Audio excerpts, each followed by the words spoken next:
Authorities present, ladies and gentlemen, good morning. Welcome to the fourth day of the first budget week of the Federal Court of Accounts, promoted by the Secretary of Government Macro Evaluation and the General Secretariat of External Control. The first of budget week of TCU aims to promote a dialogue to improve and motivate the production of knowledge related to the instruments of planning and budget in the scope of the public administration of the country. To ensure the well functioning of the event, we ask you to please mute your microphones to open only when you speak. The camera should be on for the guests that will be speaking. Every panelist will have 15 minutes for their presentation, also using PowerPoint presentations. After the presentations, the panelists will have 15 minutes for the debate to comment the answers coming from the digital survey and the final remarks. This event is transmitted by the official YouTube channel of TCU. The audience can send questions on the chat, and they may be answered during the debate. Today's program starts with panel 4, in which we will debate information on the report of public policy performance. To moderate this panel, we invite the Secretary of Government Macro Evaluation, Rodrigo Araújo. Hello, good morning to you all. It's a great pleasure to have this panel, all the guests, all the panelists, to discuss such an important and such a dear topic, which is the outcome of the public policies and the information that have the record of these results. It's an important topic for every citizen, and it is part of all the discussion that we've had in the first budget week of TCU, bringing other relevant topics such as the amendments of the rapporteur. And now we will bring this perspective of performance to all the discussion. This question brings embedded in itself technical challenges, and it allows to soften very ideological stances, not very well based, and to clarify the public debate, the political debate on the quality and trustworthiness of the government to the society and to our economy.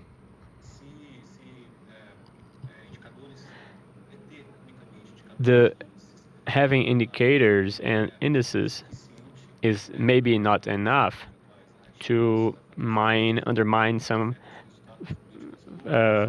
wrong narratives and regarding the problems that we face in the country.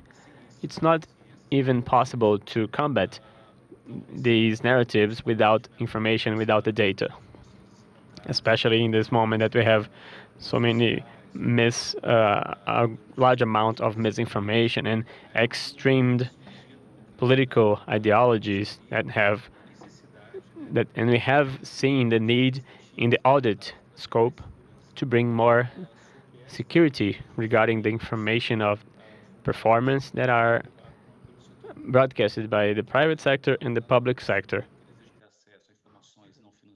The investor that wants to have access to correct and trustworthy information regarding the government, and also the citizens that want to access the information. You have a link in the description of the video which allows the audience to participate, asking questions and also answering the survey. And this information will be made available to the panelists and will be answered as it is possible. I'd like to welcome all who are watching us, especially the panelists. Mr. Martins Neto, Leandro Freitas Couto. He is the analyst of planning and budget of the Directory of Studies and Policies of the state. Nemias Albert Souza from SEMAG, the Secretariat of Government Macroevaluation of TCU. Paulo Roberto Simas, the consultant of the budget of the lower house, and Bruno Medeiros, director of the Secretariat of Development of TCU. So now I hand the floor to Mr. Rafael Martins Neto, who will have a 15-minute presentation on the topic of the panel. Thank you very much, Rodrigo. Good morning. Good morning, my colleagues of the panel. Nemias, Bruno, Leandro, Paulo.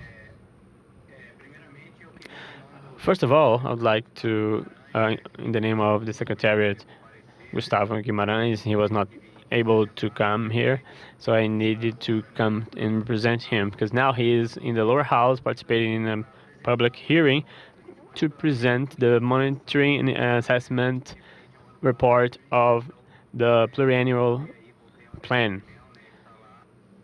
So it also has to do with the topic of this panel. He's exactly showing the performance of the policies of the pluriannual plan in 2020 in the National Congress. I'm going to provide a quick presentation to you.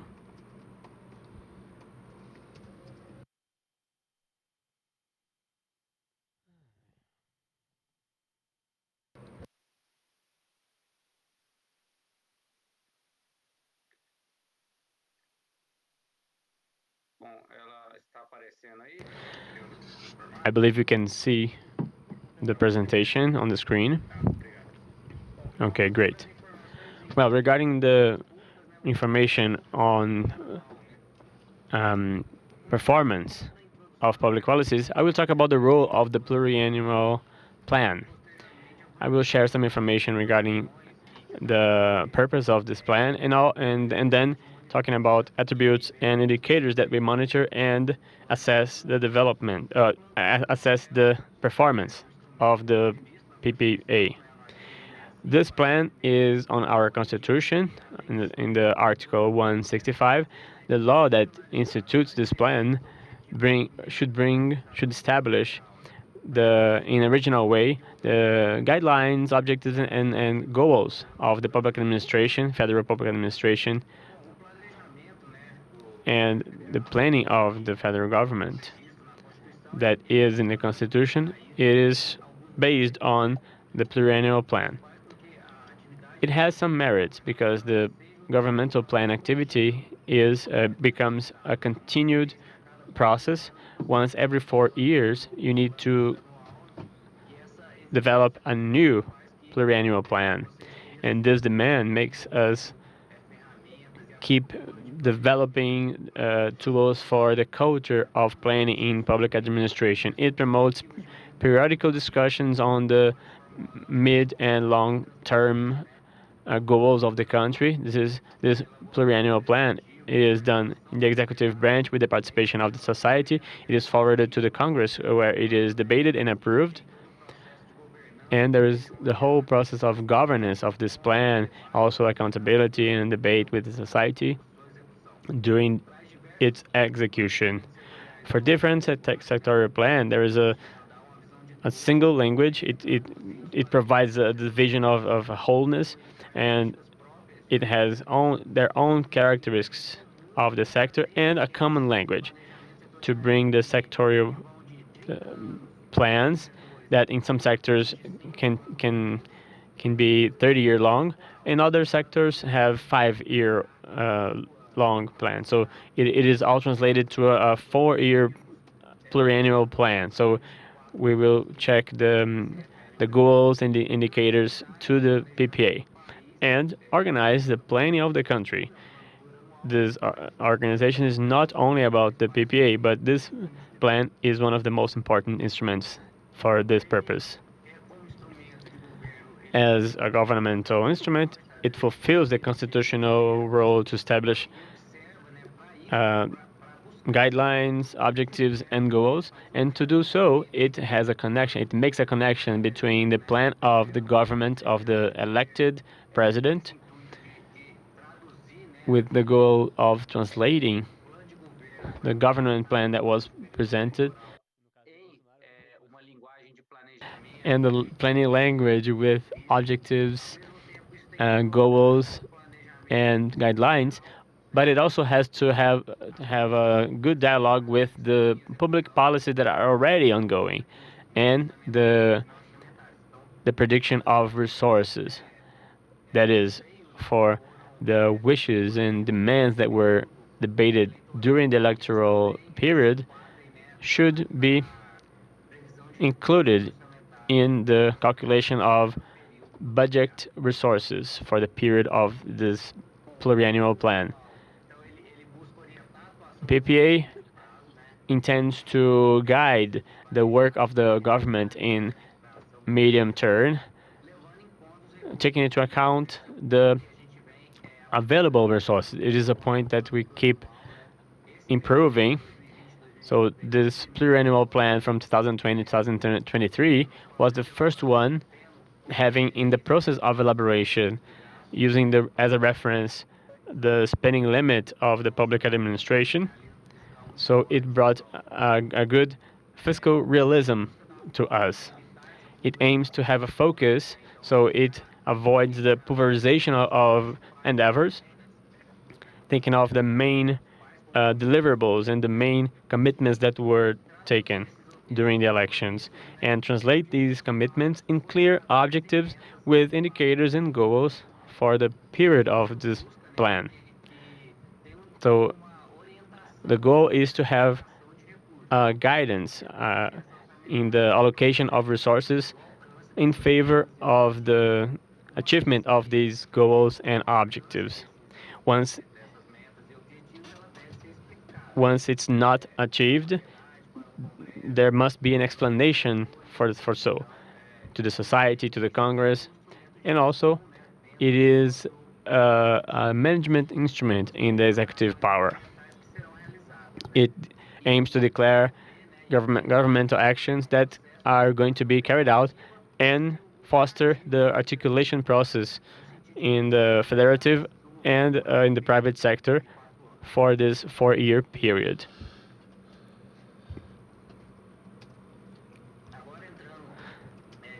Now, speaking directly about the performance information that are established in the pluriannual plan, this plan has 70 programs, 70 goals, and 70 um, objectives in the legal layer. So these uh,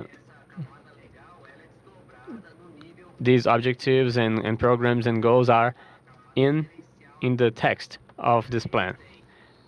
We have the annual goals, and in the PPA law, you only see the goals for the end of it, but in the specific text we have the goals for each year. Also, the methodology of the PPA has objective programs and goals. So and an explanation on how these goals will be reached. It is declared by intermediate results.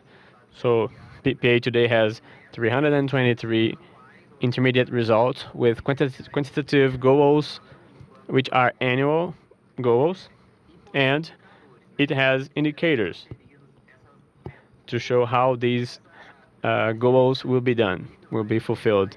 And this information is in the website of the Ministry of Economy via open reports, so it's quite transparent in that sense. And all the actions that we promote in this infra-legal layer, it is communicated by the Congress and provided in the website of the Ministry of Economy. It's not because we are talking about an infra-legal layer that it should have less transparency or accountability for these declared results, which are not exactly in the law of PPA.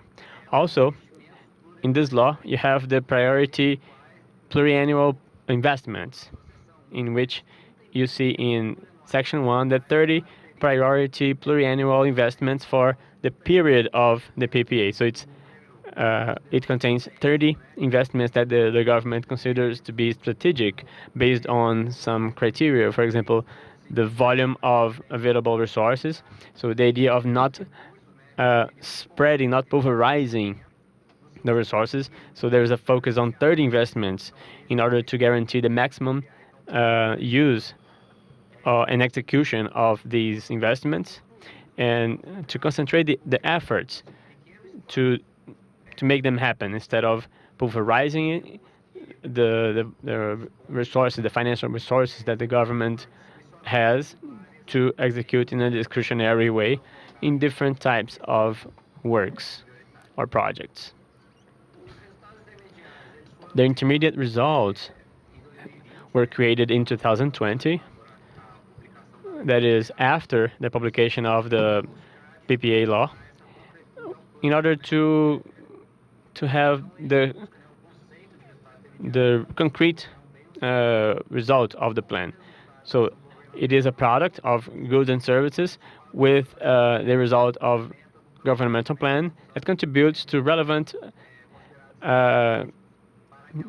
goals for the achievement of the program. So they must be compatible with the financial and budgetary availability of the institutions, and it has to be not only in the fiscal space, but within the operational capacity of the institutions, which is very important in the management of public funds.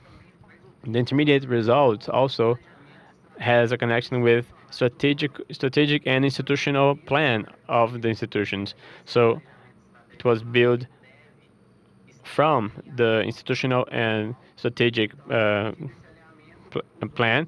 There is an alignment with it, so the institutions indicate the main results or outcomes to be part of their own programs. And then from this, we build the intermediate outcomes. The monitoring of the pluriannual plan has the goal to identify restrictions in the achievement of results, solutions to achieve the objectives and goals of the government. It's not only to check if the results are achieved, but to check the learning to make it feasible, the achievement of these objectives and goals. Also to propose the improvement of programs and public policies for the results that are being reached, promote transparency, presenting the results of the actions that the government committed to deliver, if these proposals are being reached, and if not, why not, and to have also in the process of review to review the budget law, the budget guidelines law, and the appropriation bill. So there is a connection of these documents. So there is a publication on the website of the Ministry of Economy and presented in a public hearing, as it is happening right now, today. And also the investment of the 30 priority investments. They have their own report, which is informed to the Governance Interministerial Committee. So there is a follow-up from the core of the government on these priority investments, and they are all published in the website of the Ministry of Economy. And also there is publication of the monitoring document that is published in having a general vision of the program, checking what is adequate, what is not adequate, what measures can be taken to correct the path.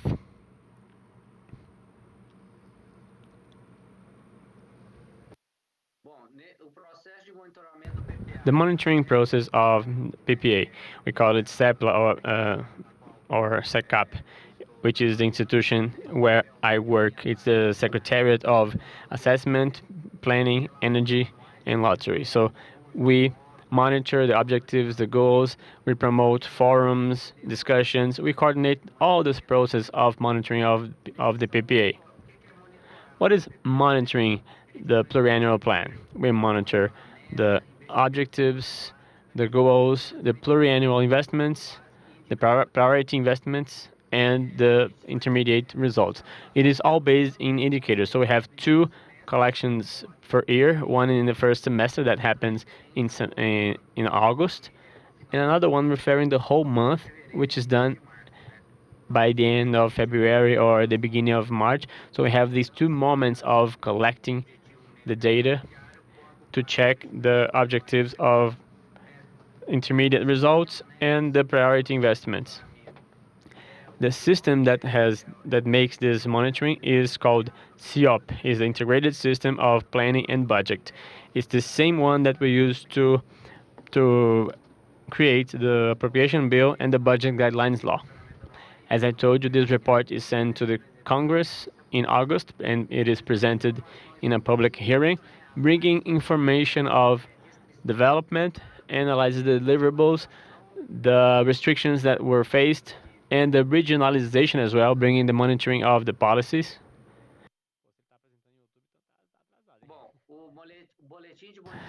The monitoring bulletin or the monitoring document that is an internal report from the executive branch regarding the specific programs.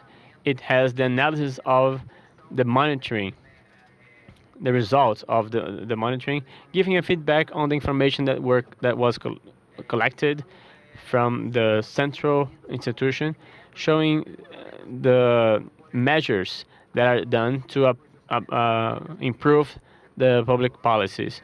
For example, reallocation of budget resources, reallocation of personnel, adjustment, are adjustments in the organizational structure, ways to improve the implementation of the policy, changes in the institutional arrangement of the public policy, or even review the planning if a certain goal is not a priority anymore or if it doesn't make sense to be executed. So we have also this idea of reviewing them.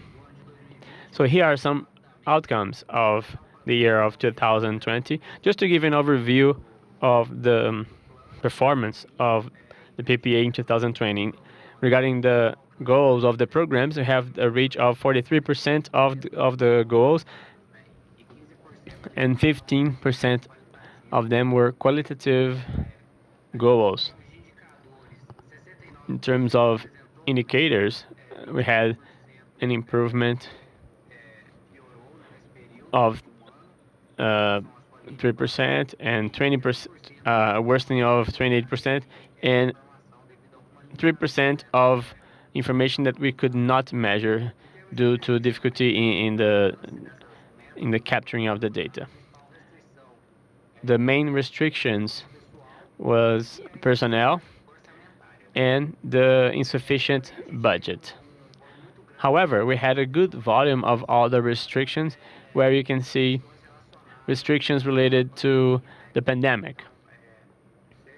So around 50% of this item refer to the pandemic that impacted the achievement of the goals. The intermediate results, regarding the intermediate results, we have a similar monitoring in terms of process of the legal goals of the programs. We had 58% of the goals reached, and 42 were not reached. Within the restrictions for reaching the intermediate results, we had 9% regarding restrictions of personnel, and also budget insufficiency in about 8%. In the case of the intermediate results, around 60-70% of the others refer to the difficulties caused by the pandemic that happened since March 2020. Besides the monitoring process, we have the assessment of the pluriannual plan. In this case, we had a differentiation between the monitoring and assessment. The assessments are done by the Monitoring Council in an assessment of public policies. It's called CMAP. Our criteria is materiality, relevance, and criticality. We have two secretariats, one that is responsible for the evaluation of the direct expenses, and another one evaluates the subsides, which are non-budgetary actions. These two secretariats coordinate the assessment process. Up to this moment, we evaluated deeply 16 public policies within the PPA. Our goal is that up to the end of the PPA, that at least one public policies of the programs will be assessed. These are the ones we assessed in 2020. We have very relevant policies such as social security benefits, increase in the salary, Bolsa Familia, which is a aid for the needy population, also conditions for financing. So we have very relevant policies with a high level of materiality. Lastly, we have the review of PPA, which is the closing of the cycle, um, thinking of the monitoring of the priorities, and we aim to update the PPA once a year to improve the quality of the plan. We see that the pluriannual plan lacks some improvements that were not done in the process of elaboration due to maturity, institutional maturity, and deadlines. So we keep improving it in the annual revision of this plan. And the update of the quantitative goals due to the budget availability for the execution of these goals, and the structural changes that also impact in these goals. So the PPA law establishes the updates in this plan, and we try to make it compatible with the midterm and long-term goals of the government. And the update is also a way to guide the actions of the government, so it will not be away from reality. We saw in 2020 how the unpredictable scenarios in the moment of the elaboration of the plan can impact strongly the organization of the PPA. Lastly, this is a large effort that we have to amplify the regionalization of the goals of the pluriannual plan and fulfill the constitutional plan. After the first revision of the PPA, we increased the regionalization of the goals from 17 to 30%, the goals of the programs, and the regional goals, the intermediate goals, from 7 to 34%. And we normally present the results in a regionalized way, even for the goals that are not regional. Although 38% of the goals had their results in a regional execution, and 51% of the intermediate goals had the execution that in general, in a national level. We know we can improve, but we understand that not all the goals are able to be regionalized. So it's important to see which one we can do that, and it's important to make it clear to you. We aim to provide information in the view to improve the regional work. So thank you so much, and I hand the floor to Rodrigo now. Thank you so much, Rafael. This is currently the biggest instrument that we have in the country, and we can see the construction of this planning and the report of the results through it. And now I'd like to open the floor to Leandro, an analyst from the IPEA, and we're already a little bit late, so let's go. Thank you, Rodrigo. Good morning, everyone. I'd like to thank the invitation from the Mias and Luciana. Good morning to all my colleagues, like Rafael. We used to work together in the old SPI. Paulo Bilus, who is a part of our project at IPEA. And I'm going to try and talk a little bit about this today. Let's see if my screen share is going to work. Are you able to see my screen? I'm going to put it on the full screen now. Let's see if it works. Okay. For me, it's working well. Is it working, Rodrigo? Yes.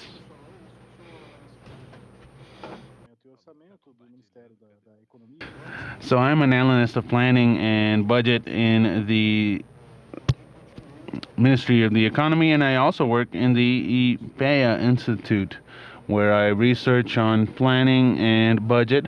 We've been coordinating a research project on budget governance and following up on this discussion about Brazil trying to enter the OECD, and there's a specific chapter on this, and I'm organizing a publication together with a colleague from the Chamber of Deputies, Julia Rodriguez, a book about the budget governance regime in Brazil. Paulo Bilus has a chapter there, and I want to give a little bit of the preliminary results of this research for you today. So I have a quick summary to talk about the budget governance regime in Brazil. We have the PPA 2020-2023, in which I think will complement a little bit of the information that Rafael brought us. Of course, it's a little bit more from the outlook of a researcher, so there are going to be certain criticisms about this process.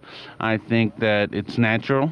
There's a process of maturing. So throughout the process of implementation of the pluriannual plan, some of the critiques that we realized when it was being developed are being dealt with throughout time. I think you brought some information that I'm going to mention as well about, for instance, the regionalization of public policies, which I think is a critical point of the PPA that you're able to advance on, intermediary advances as well.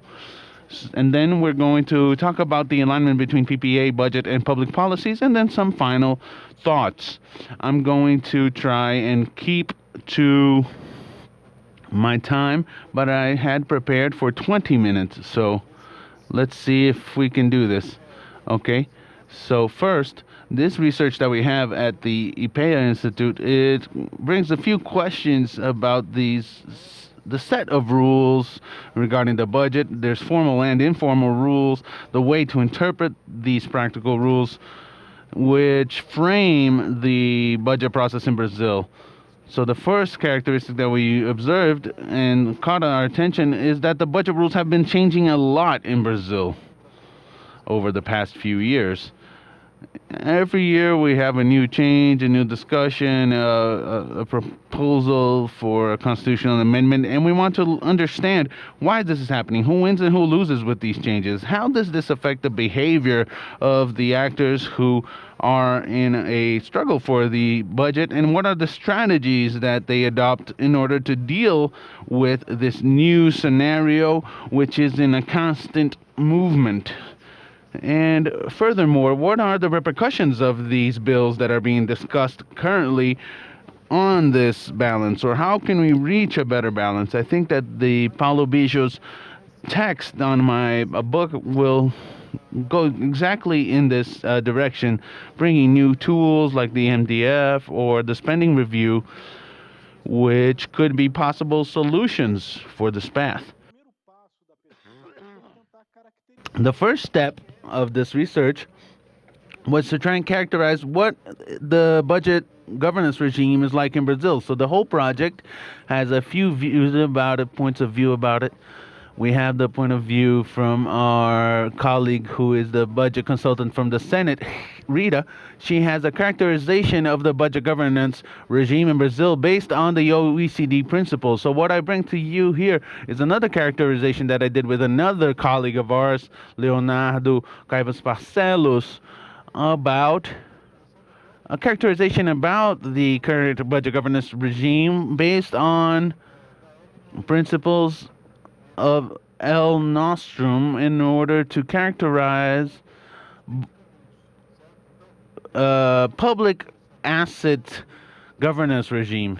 So the budget is a public asset, and how do we establish a governance regime which could give more sustainability to this regime and sustainability in all its different facets, not only fiscal sustainability, but political institutional sustainability and social sustainability.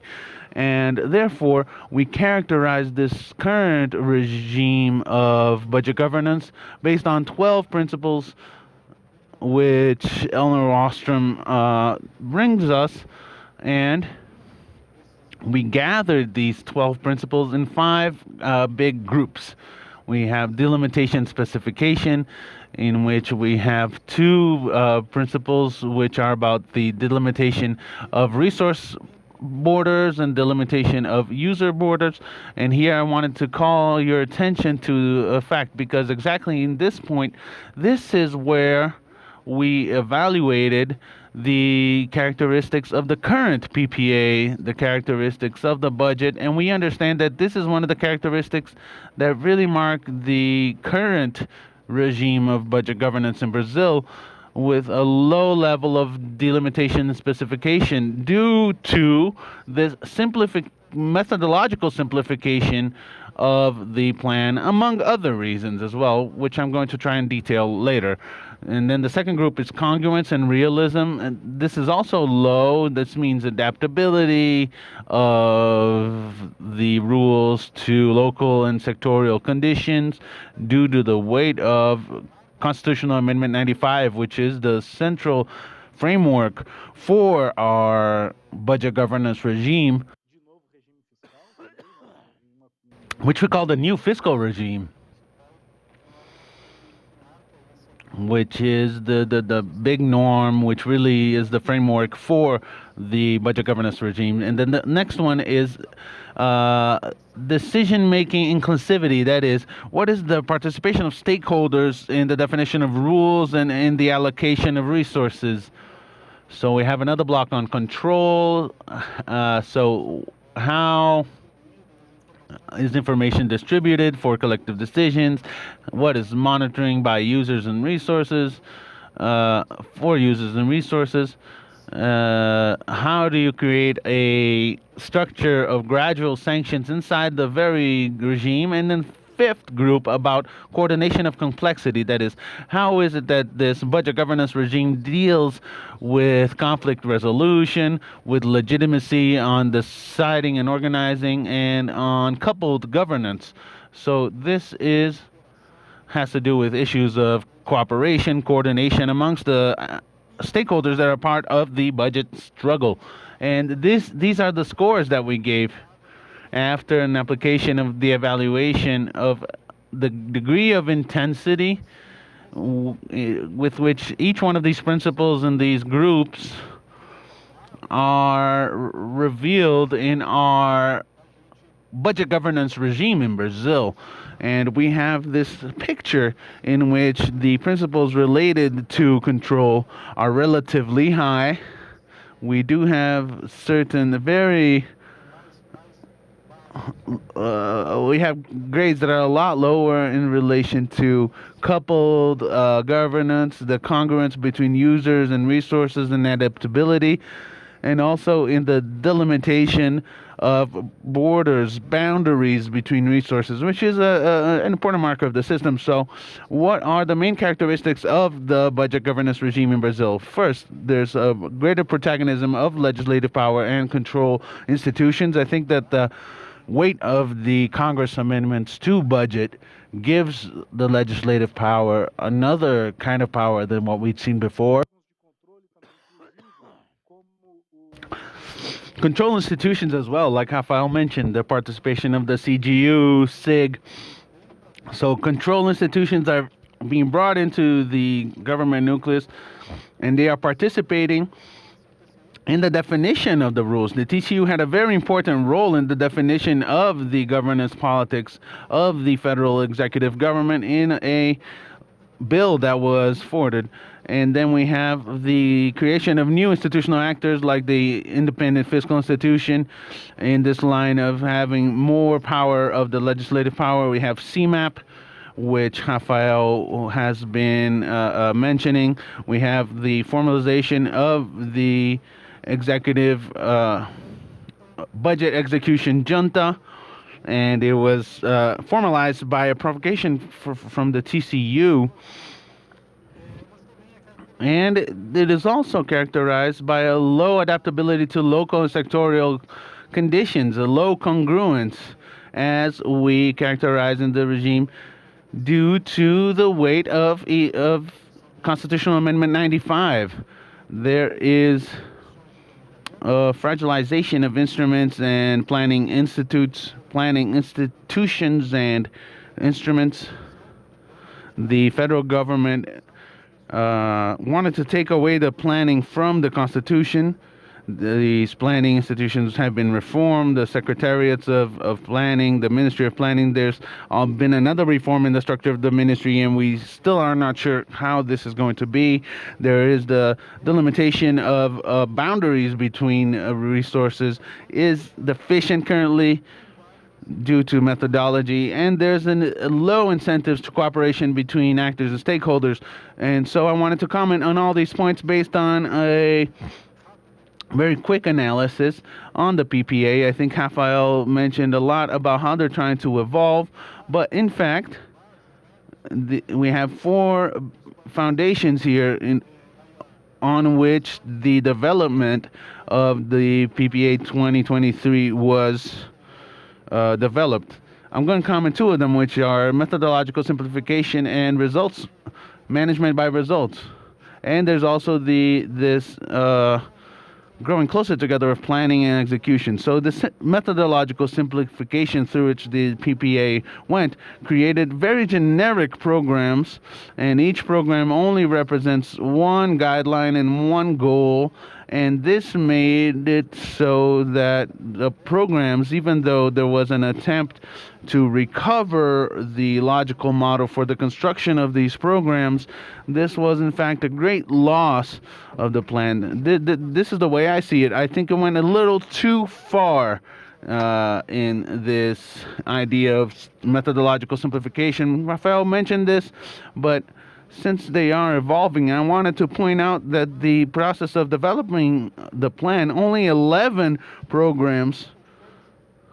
We used to have 66 programs with regionalized goals. Rafael was talking about how they're trying to evolve in relation to regionalization, but this reflected a little bit about what the methodological simplification was, and this ended up leading to a lot of losses. And another point that has to do with results management, the analysis that we made, and the TCU had made an analysis about a smaller set of programs, and the IPEA, we made a research with a wider analysis about the set of the pluriannual plans, the bill that was sent in, that is how the executive has presented these programs to Congress.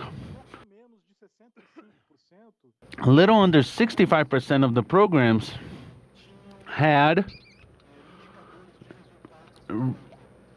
results indicators associated to them. So around 36% of the programs did not have any indicators of results associated to them. And this is a problem.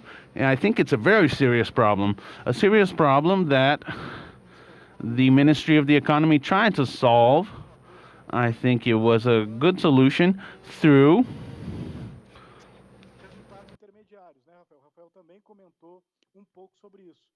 intermediary results, which Rafael talked a little bit about.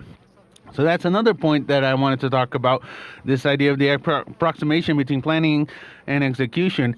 And what caught my attention, Rafael, is that in the evaluation report that you sent to Congress a little while ago, there's no mention whatsoever to intermediary results, and much less to general results. At least from what I see, I didn't see all of the 16 policies that were evaluated, but the very goals of the PPA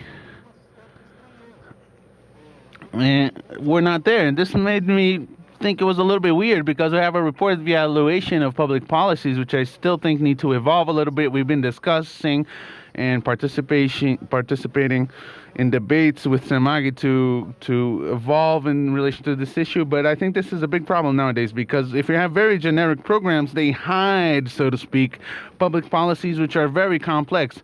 Some examples that I could give in this sense, because in the IPA we have been trying to advance with a catalog of public policies, and we see that a lot of the policies that have a legal foundation, they have laws approved in relation to them, and until a little bit ago they had their programs on the pluriannual plan. Nowadays they're not in the plan nor in the intermediary results. Some examples: the national policy for development of fishing and pisciculture. Well, we don't have the objectives and the goals of the plan. They're not revealed in this policy, nor does it appear in intermediary results. And fuel public policy is the same. And one of the issues that I think contribute to this is that transversality and multi-sectoriality of the policies and programs were placed on a second importance. Rafael mentioned this. It's something that I think is important and positive is the alignment of the intermediary results with the institutional strategic plans of each institution. But there's a problem there as well. If the intermediary results are also defined based on the institutional structure of each government body, you lose these multi-sectoriality issues in which a policy such as fishing and pisciculture, it is divided in a bunch of different ministries. I'm not talking about, I'm not even mentioning social policies, which are a lot more complex. I'm talking about productive policies, which intrinsically also have a multi-sectoriality. Ones that involve the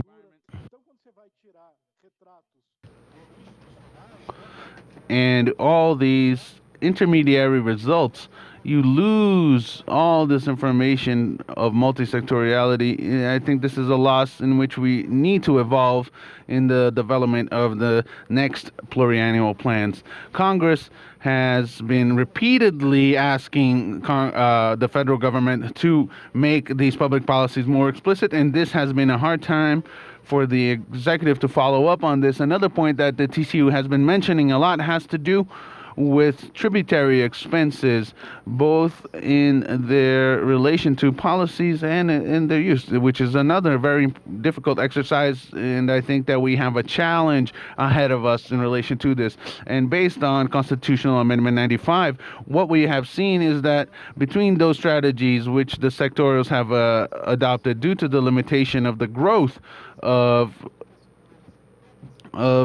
the revenues is the use of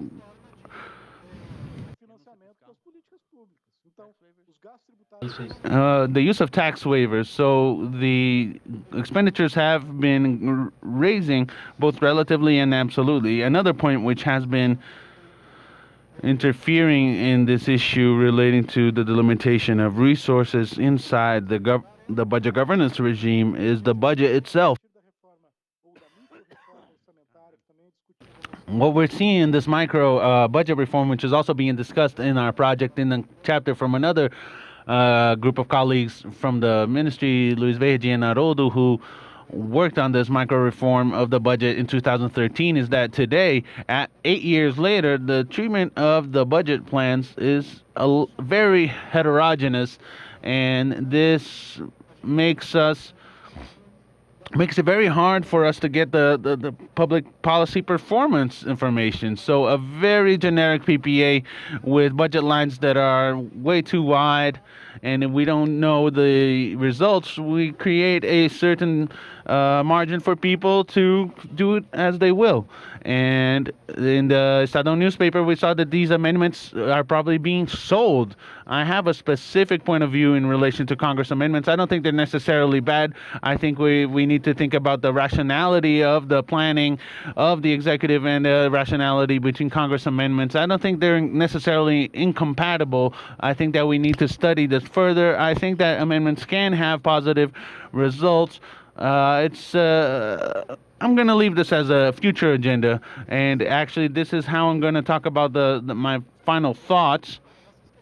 This is my last slide. So all of these issues, they still, all of these discussions that I presented, they present other issues that are still open. How can I approximate the or get the evaluative processes and budget processes closer together? We see all these stakeholders that are.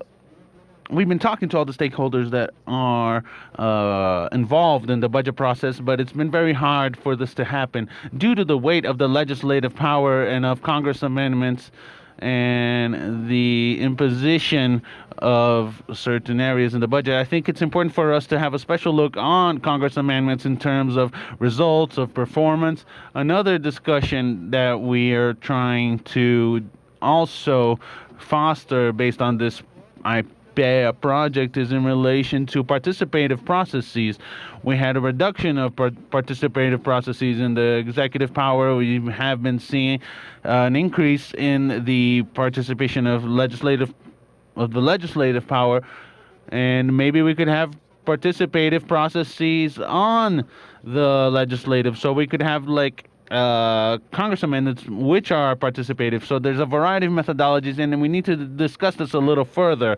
Another issue: what is the function that the pluriannual plan should develop in budget governance? How do we improve the relationship between planning and budgeting? So even though the PPA, well, I was talking about the intermediary results, and so the PPA isn't a reference for evaluation. So I think that the pluriannual plan in the past did have certain functions in which certain methodologies are more appropriate, but it is fundamentally, well, the planning is this. It's an instrument that which is political and technical. So there are certain political elements in planning, including the definition of these functions that the plan must develop in the whole set of government planning, the relationships of the legislative power, interfederative relations. How do we bring all of this and define the role of planning in this set of activities in planning? In relation to this, what is it possible to extract from subnational experiences in planning and budget? And I'm a little bit sad that we must recognize that today the federal government is no longer a reference for the states and municipalities in terms of planning, especially in the budget. I think that certain experiences that we see in the federal government have been replicated in municipalities and in states. And so, what can we extract from these subnational experiences to feed back into our planning process at the federal level? Finally, I think the main issue that we really need to answer is how can we reach a budget governance regime which is more stable, which considers all of the sustainability dimensions, that is fiscal sustainability, political, institutional, social sustainability. It's not just understanding a set of budget rules, fiscal rules as an end in and of themselves. They are there for us to be able to implement and guarantee rights and guarantee social rights which are foreseen in our Constitution, so that we are able to reach the goals which are expressed in our constitutions and which meet the needs of all the stakeholders involved in the struggle for the public budget. These groups of actors and stakeholders, which the literature brings us: fiscal guardians, controllers, which includes the TCU and civil society, legislative power, the definers of priorities, and the executors of the public policies themselves, because they also it is through them that these rights and public services are guaranteed to the population. Well, that's that, Rodrigo. Thank you very much. Those were the thoughts that I would like to bring you today. Excellent, Leandro. Thank you for your presentation. Many remarks that have been done from the TCU regarding the sectoriality and the indicators and the lack of the indicators to present the problems that the country is facing, and a way to face to establish the goals and to fulfill the goals that the government wants. Now, we're going to listen to Nemias Albert Souza. Hello, Rodrigo. Hello, my dear colleagues. I'd like to greet the Federal Court of Accounts for the initiative of this event, which is a very relevant topic for the current Brazil situation and for the next decades. I hope to contribute with this debate. I'm going to share a PowerPoint presentation with you.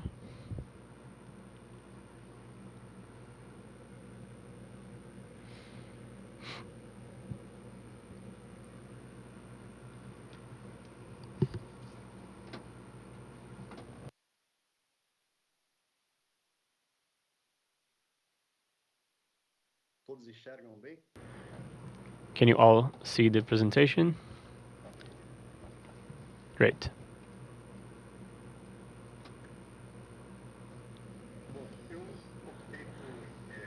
Well, I chose to contribute to this discussion with the approach of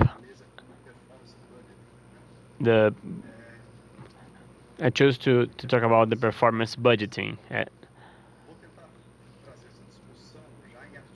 I'll try to do this explanation articulating with this approach of budget governance, which is one of the main topics of this event.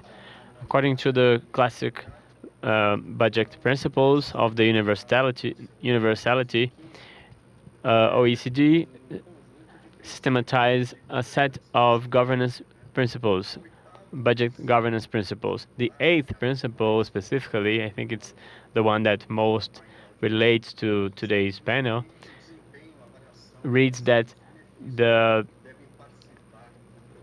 cost-benefit relationship and the performance must be a central part of the studies of the budget.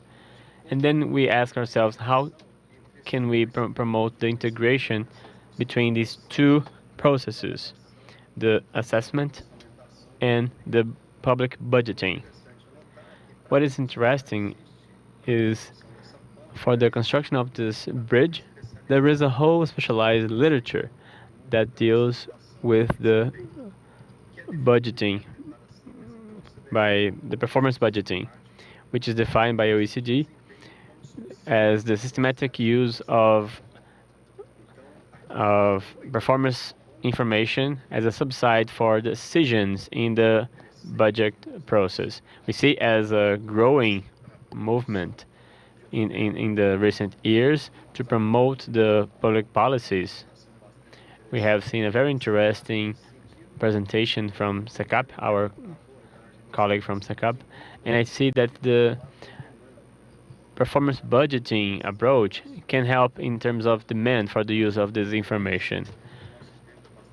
We have very little time. If you want to go deeper in this topic, 2019 was a very interesting year for the reference production on this topic. OECD launched the good practices for performance budgeting. They launched 2 books in a more academic perspective, showing the international practices for performance budgeting. I wouldn't say they are mandatory readings, but they are excellent for the knowledge to discuss this topic and especially the main conclusions. These publications, in a nutshell, they say that the performance budgeting is still alive, is still working. It's a very challenging path, but there's a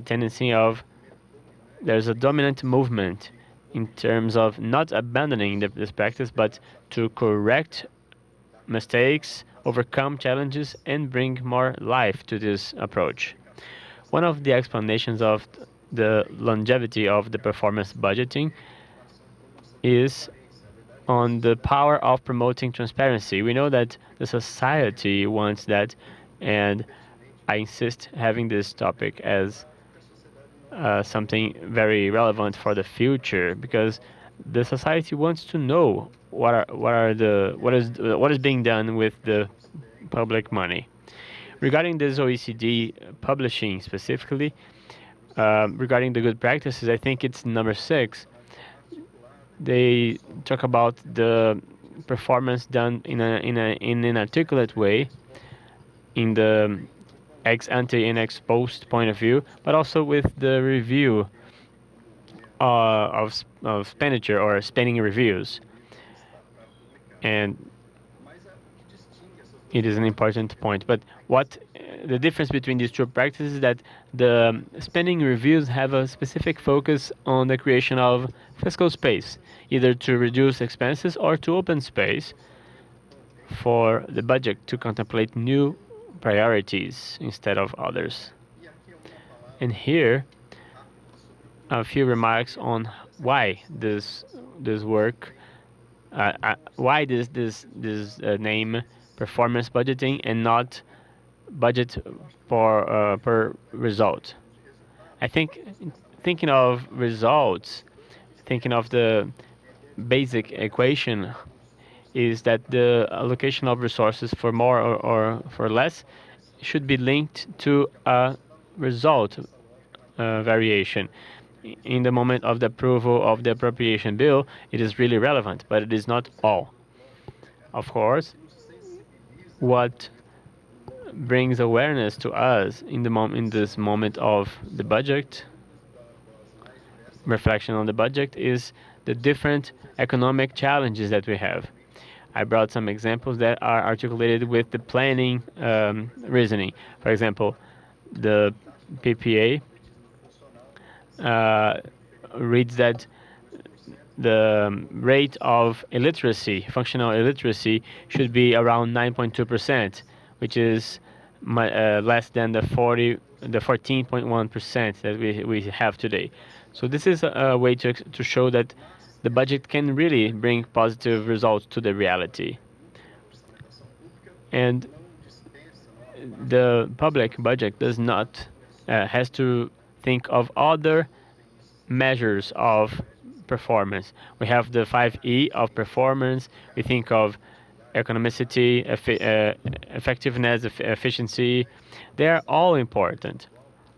If we think of the COVID-19 context, which we live today, the cost of the acquisition, the procurement of inputs for the production of vaccines is something important.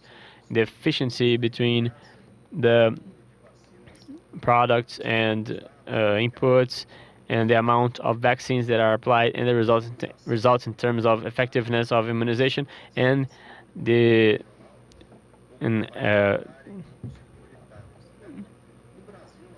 an equal distribution of vaccinations around the Brazil. So our pluriannual plan thinks of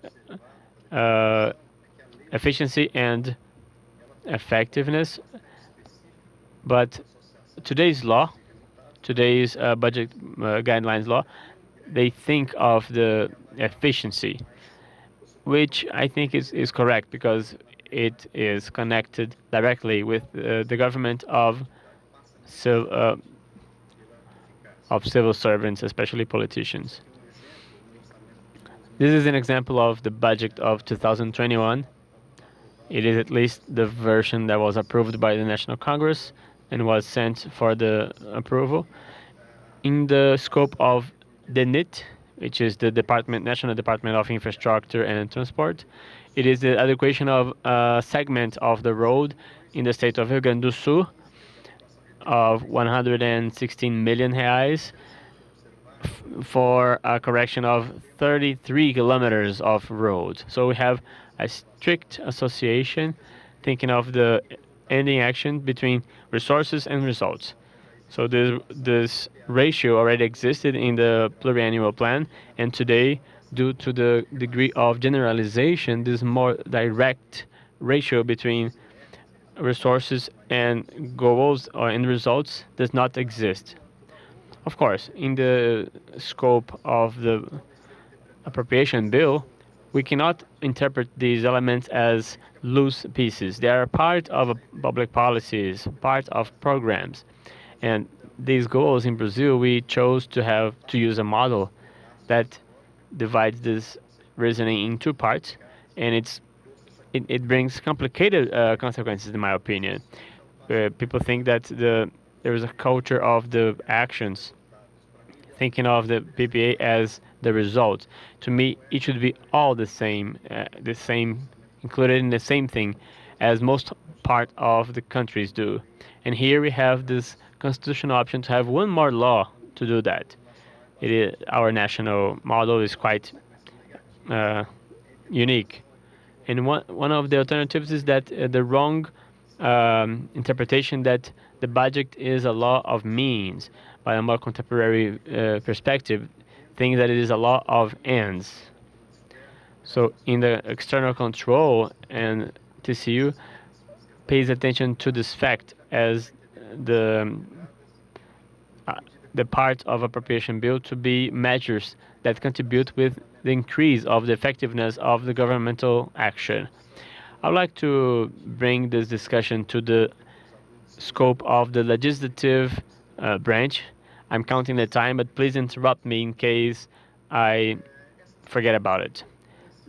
This discussion is extremely important. Leandro mentioned some points uh, as the importance of the topic for the future discussions. The Congress became a co-leading uh, player in the budget. From 2020 to 2021, the amendments are one third of the discretionary budget. When we look specifically to the investments that are more described, because they include cost expenses for the functioning of the government machine, and we have that all these expenses are more than 50% of the investment. So the legislative has more costs of investments than the executive branch. And we think, what is the quality of this intervention? Because the magnitude itself is not a problem. One of the ways to answer this question is has to do with the authorship of the amendments. There are four types of authors for amendments in the federal government level.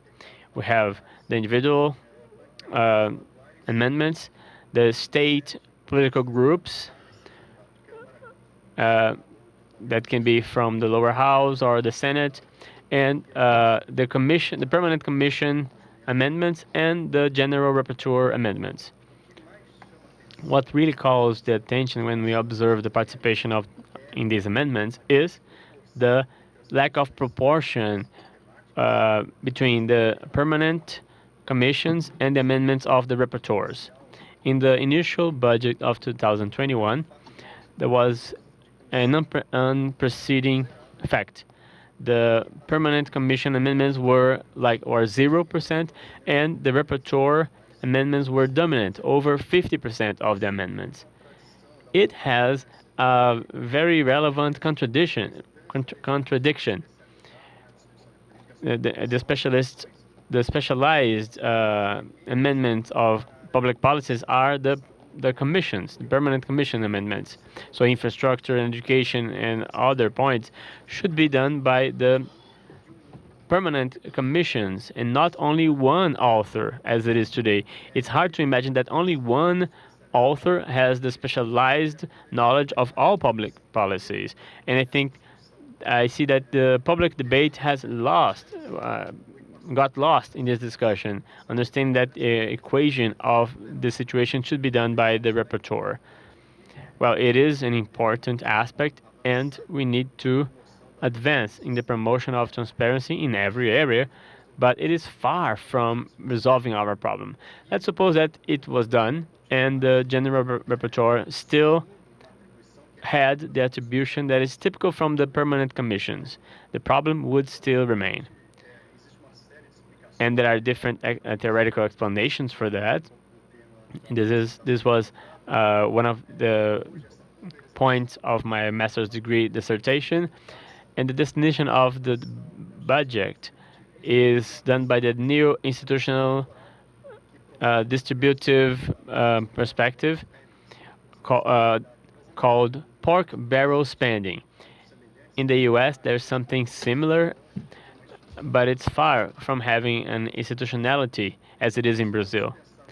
If we look at a new agenda for the government budget, and it is just my personal opinion, it doesn't necessarily coincide with the consultancy, with my secretariat. I believe we should have a more collegiate and specialized model of amendmenting, to have two magical words that we have in public management, which is coordination and coherence.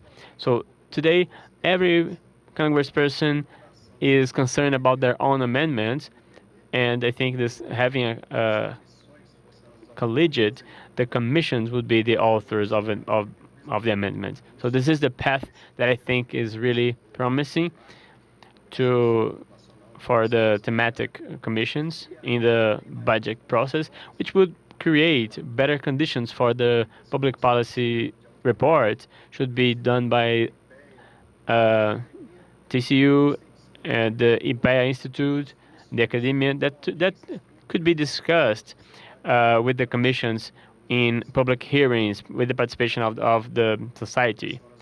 That would be a better way to elaborate the amendment. So these were my reflections. Thank you so much for listening to me. 15 minutos. Thank you so much, Paulo. Well, your remarks were quite interesting.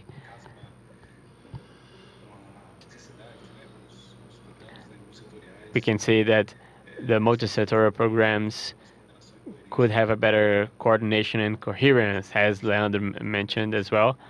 So we need to really review this format of having superpowers in the public management.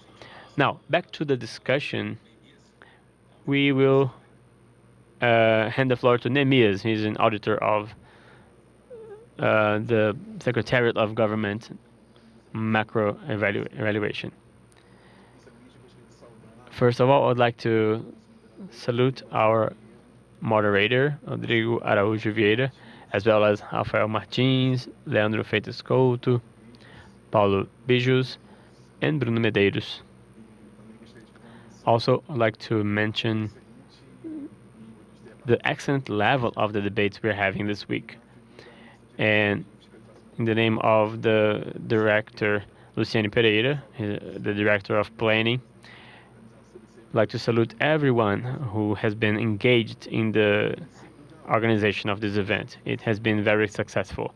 I have no doubt that we feel very satisfied when we prepare a presentation that unpredictably has a dialogue with the exposition of the colleagues that spoke before us. So I'm going to share my presentation with you.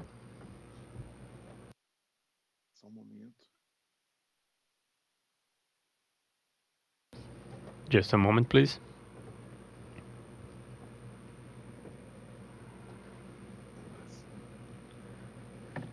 Great, now we have it. I prepared this presentation that will certainly be related to the topics that were exposed, that were mentioned by my colleagues. I'd like to talk about the assessment of performance in the public sector in Brazil. It comes from a diagnosis. It's important to evaluate ourselves as a country and to have a diagnosis that has to come back to our memories, which is that Brazil cannot go too much further than its own economic capacity. I see international indicators in which Brazil is compared to countries that have a smaller economical and financial capacity, or the capacity of mobilizing resources. Countries that are smaller, with a smaller capacity, are in a better position compared to Brazil, which has to do with the preparation of the country and also in the public sector. We have some national indicators. We know that every indicator has problems. They are not perfect. Some of them are based on surveys, like simple public surveys. We can, of course, um, have criticized the methodologies, but it's very common to see that Brazil has a bad performance in the indicators. Indicators of government effectiveness of the World Bank, for example. Brazil is near very poor countries such as Cambodia, Ecuador. In the Better Life Index of OECD, I selected some indicators of this compound index. Some that have not to do a lot with governmental performance. I excluded some of these parameters, but still, Brazil is in the second last position, just better than South Africa, and in the Global Competitiveness Index of the World Economic Forum, Brazil was in the 119th position. So this diagnosis keeps repeating, and we need to do this diagnosis. It's really necessary. And we have to reflect on the causes for these problems. In the provision of goods and services for the society, for example, it comes from problems in the public sector, and we need to be concerned with the evaluation of the public sector. Any progress that we have will depend on the diagnosis, on the diagnosis of the performance that we have. Thinking of the repetition of patterns that we have adopted historically. And the evaluation itself is not enough, because we need to think of the management cycle, the closing of the management cycle, and we already talked about that at TCU. And we need to have a feedback loop for the following moment, or the planning of the following moment. And it's a moment for making choices based in data and evidence. So the best evidence, I think, it's a good assessment. The assessment is linked to the improvement and of the offering of good public policies. I have just a segment of the text coming from OECD of different governmental stakeholders, of the performance of different government stakeholders in terms of management of the politics, and the performance of the center of the government. So the manager can be the main responsible of the evaluation. It can delegate this competency to a centralized ministry such as the economy ministry or civil house. When I say center of government, I mean the structure, the government structure, either in the federal, state, or municipal spheres, which centralizes the executive power. It's close to the executive power, and it centralizes the decision making and the management of information of the political entities. And normally it is in the federal sphere. We're talking about the civil house and also the controller's office.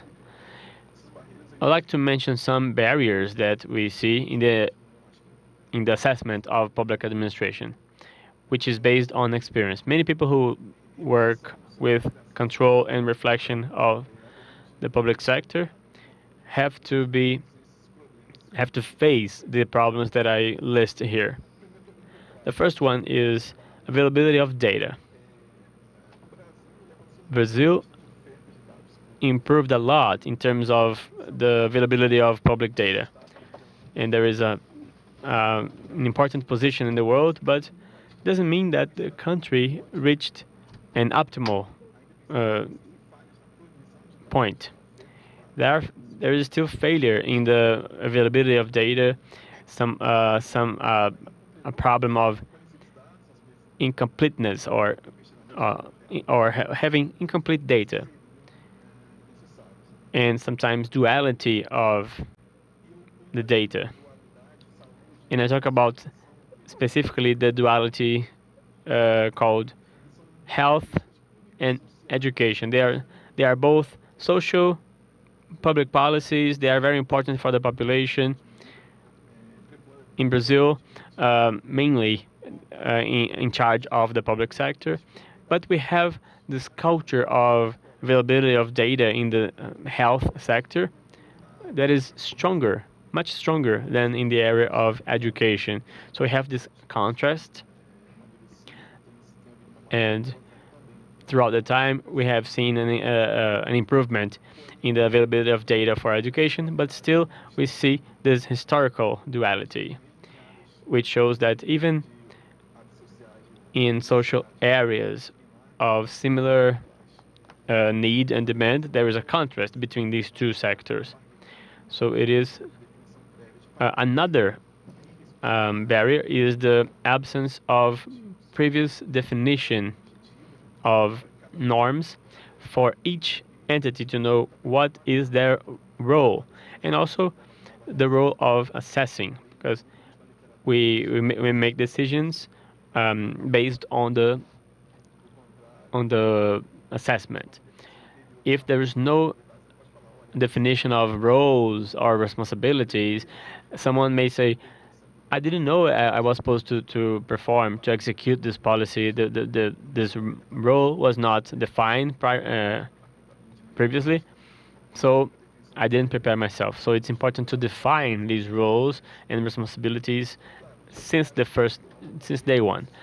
Also, the availability of financial and human resources.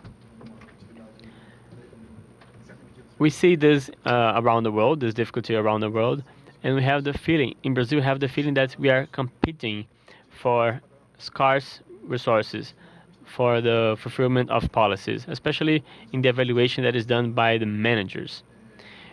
It is a challenge that they have to destine resources for assessment, and we see that in our country. Also, capacity building to carry out assessment. I see that in the federal level, but also in the subnational levels. I see this difficulty in these subnational levels as well. Also, assertiveness of the center of the federal government, not only the federal government, but other governments. It's important that the managers, the public managers, they need to be more assertive to have a budget that goes towards results and good performance. And another immediate barrier that I see is to reach a type of management that is aligned with results, or maybe a management that is aligned with performance. And I think that evidence decision making, evidence-based decision making should be a good path for us to achieve that.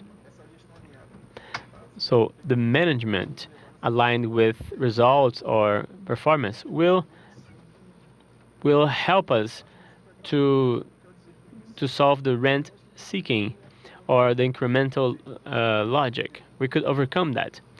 What does it mean to do well what we started? So the result is that in 2030 or in 2050, I can perform what I need. So you think of the thinking of the margin of the public policies without a pause to reflect. Wait, this financial resource that I'm allocating for this policy, is it right? Is that a better use for this resource? What is the opportunity for this money to be used in a certain policy and not another? Even sometimes to reach the same goal, you could have a better tool, but without assessment, you will just have the incremental reasoning or the rent seeking. And when I talk about rent seeking, I mean it's not a derogatory remark, but it is a thinking that we have. It's very clear to see that in Brazil, which is the rules and policies in Brazil. It's taken as just adding more money, adding more financial resources for a certain policy, just more and more and more. So it is a search for money, which is not really useful or fruitful many times. Another barrier that we see is the budget annuality, the high turnover of people in the public administration, and also something we have to discuss is the legal framework. Since the first day of this week, the budget week, we've been talking about the norms that regard budget, the budget guidelines law as a means to fulfill this lack, which is wrong. The budget guidelines law should not be used for that. So a permanent legal framework for public management would be great, but it is not like that in Brazil today. This law is valid only for 1 year. And also the mandatory expenses and programs that are not do not have this continued characteristic. So we lack that. We lack public policies that are more permanent, that need to have a better evaluation. Some policies they just remain in use, but they don't have a good result to the population. So in Brazil, this is very connected to the pluriannual plan, and we have some conclusions from the decision 2515 from 2019 that was already approached by a few presentations before me and Rafael and Leandros. So I'm going to go through a few of the conclusions. Those of you who are interested can look at this decision. The full text is available. So as I mentioned, there's the inexistence of a permanent legal framework, including the PPA. The PPA has constitutional guidelines, but there's a lack of a constitutional framework, an intermediary constitutional framework, which can go beyond the law of the plan, which is every 4 years. So the country would need a legal framework with a more infraconstitutional permanent character. The challenge of the current plan is that the current plan has a single goal per program, and this represented for certain sectors a problem. How can you have a single goal for a very wide reaching program? And this wasn't done in a very coherent manner. These are very complex and wide-reaching programs sometimes, and this was a big challenge. There's problems with intermediary results. I believe Leandro also mentioned this. Intermediary results in this PPA, I believe, are identify them as a critical response from a very big distance between the plan and the budget and the policies and the budget resource allocations. So intermediary results are thought of as deliverables with a not so long deadline, but there's some big problems in relation to intermediary results as far as them being complete. There's certain fragility for the credibility of the plan in the framework of the current plan, and this can be and we could mention the power that the executive power has. The executive power is responsible for reaching and following the plan. They have the capacity to change the goals of this plan without any limit in a unilateral manner. So, this is one of the fragilities for the credibility of the plan, the capacity for the plan to align expectations. Now, it can be changed at any moment by the executive power unilaterally. There's a difficulty in obtaining information, and a focal point which has been analyzed is regionalized plan information. And this has already been presented in a few other presentations in this panel. There's also there's another problem with the alignment of institutional, sectorial, and regional plans of each policy, and it's a challenge for the planning as a whole, the coherence between plans. There's an absence of transversal agendas, political agendas, which encompass various areas. Perhaps we don't identify this in the plan, even though it is a government plan. So since the plan is very sectorially segmented, we identify an absence of these transversal agendas. And the same thing happens with the guidance for intersectorial plans. We have certain programs which are headed by a given institution, but there's an intersectorial arrangement between a variety of different government bodies which are working together for the execution of the program, but there's a single manager of the program, and we have problems in coordination capacity, for instance. And a big result of all of this is that there's a non-appropriation of planning in a medium term by public managers. And to overcome this problem of the PPA being seen as a mere form to be filled out, a mere formality, and not something that's internalized in the management cycle of these policies. And maybe we need more accountability measures, more intense accountability measures, such as the legal framework that was the Deep Water Act in the United States. And we have a few trends which are hopeful, positive trends in the area of governmental evaluation.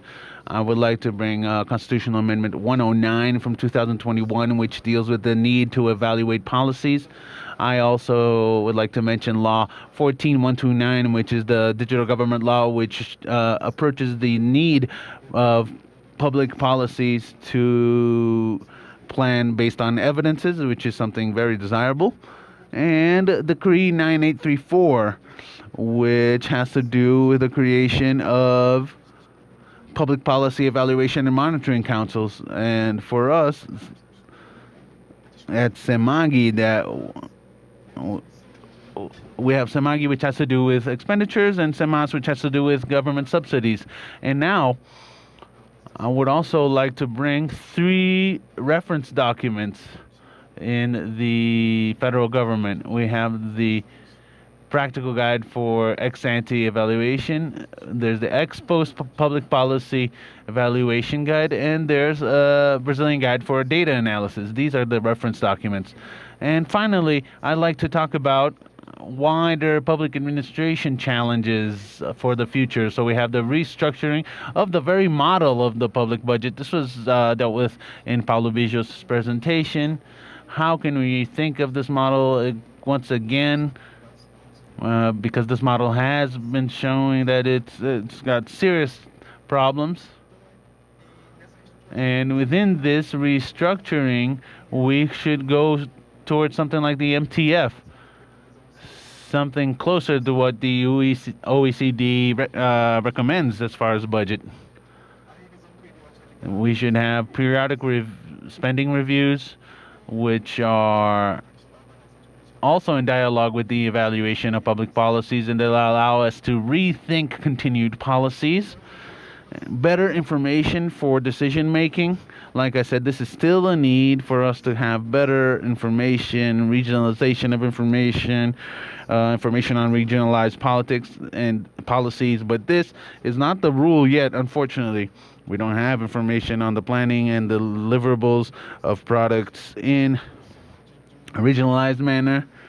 And we have a constitutional duty to lower regional inequalities. So that's something that we need to take into account. There's also cost systems is important to foster this logic, and budget markers, which should be more widespread and more intense. They are inserted in this area. All this will lead to a new culture of planning and development, which will increase the performance of public administration, or so we hope. I'm already running. I've already run out of time, so we have certain ideas on the evaluation of policies from the TCU. First, I would like to talk about the REPP, which is the monitoring report for government policies and programs, and we make a table on the government programs, whether they have reached their goals. This is done on the operational areas of the Court of Accounts, and we make a compendium, we make a whole volume, and this is sent to National Congress in order to subsidy their evaluation, or actually their analysis of the yearly budget allocation law. And in 2020, 16 programs were included in REPP 2020, which are all of them had to do with the fight against COVID-19. In this 2020 report, we had sectorial policies for dealing with the pandemic. We also had an analysis on the fiscal impact, which will be left behind by COVID on a long-term scale, and also issues of coordination in relation to the struggle against COVID-19. Another provision of the Court of Accounts in relation to evaluation of government policies is the development of the previous decision report. It is done every year, and here this report is done every year. Our report on the accounts of the President of the Republic, we have an analysis of government actions. This is really connected to the pluriannual plan. It's a multi-sectorial analysis that is connected. Well, we were evaluating 17 programs in the pluriannual plan. And this was analyzed in Chapter 13 on the report on government accounts. The TCU makes an evaluation of performance reports, as well as the quality of the construction of each indicator and the trustability of the data that is provided. So the PPA, the pluriannual plan, it encompasses programs, government action programs, which are subdivided, or they encompass different goals, indicators, and goals for these indicators. So we look into the construction of each indicator. This also includes intermediary results, and we evaluate the trustability of the data that is provided, because each year the pluriannual plan also has a provision on the need to provide the evolution of the indicators year by year.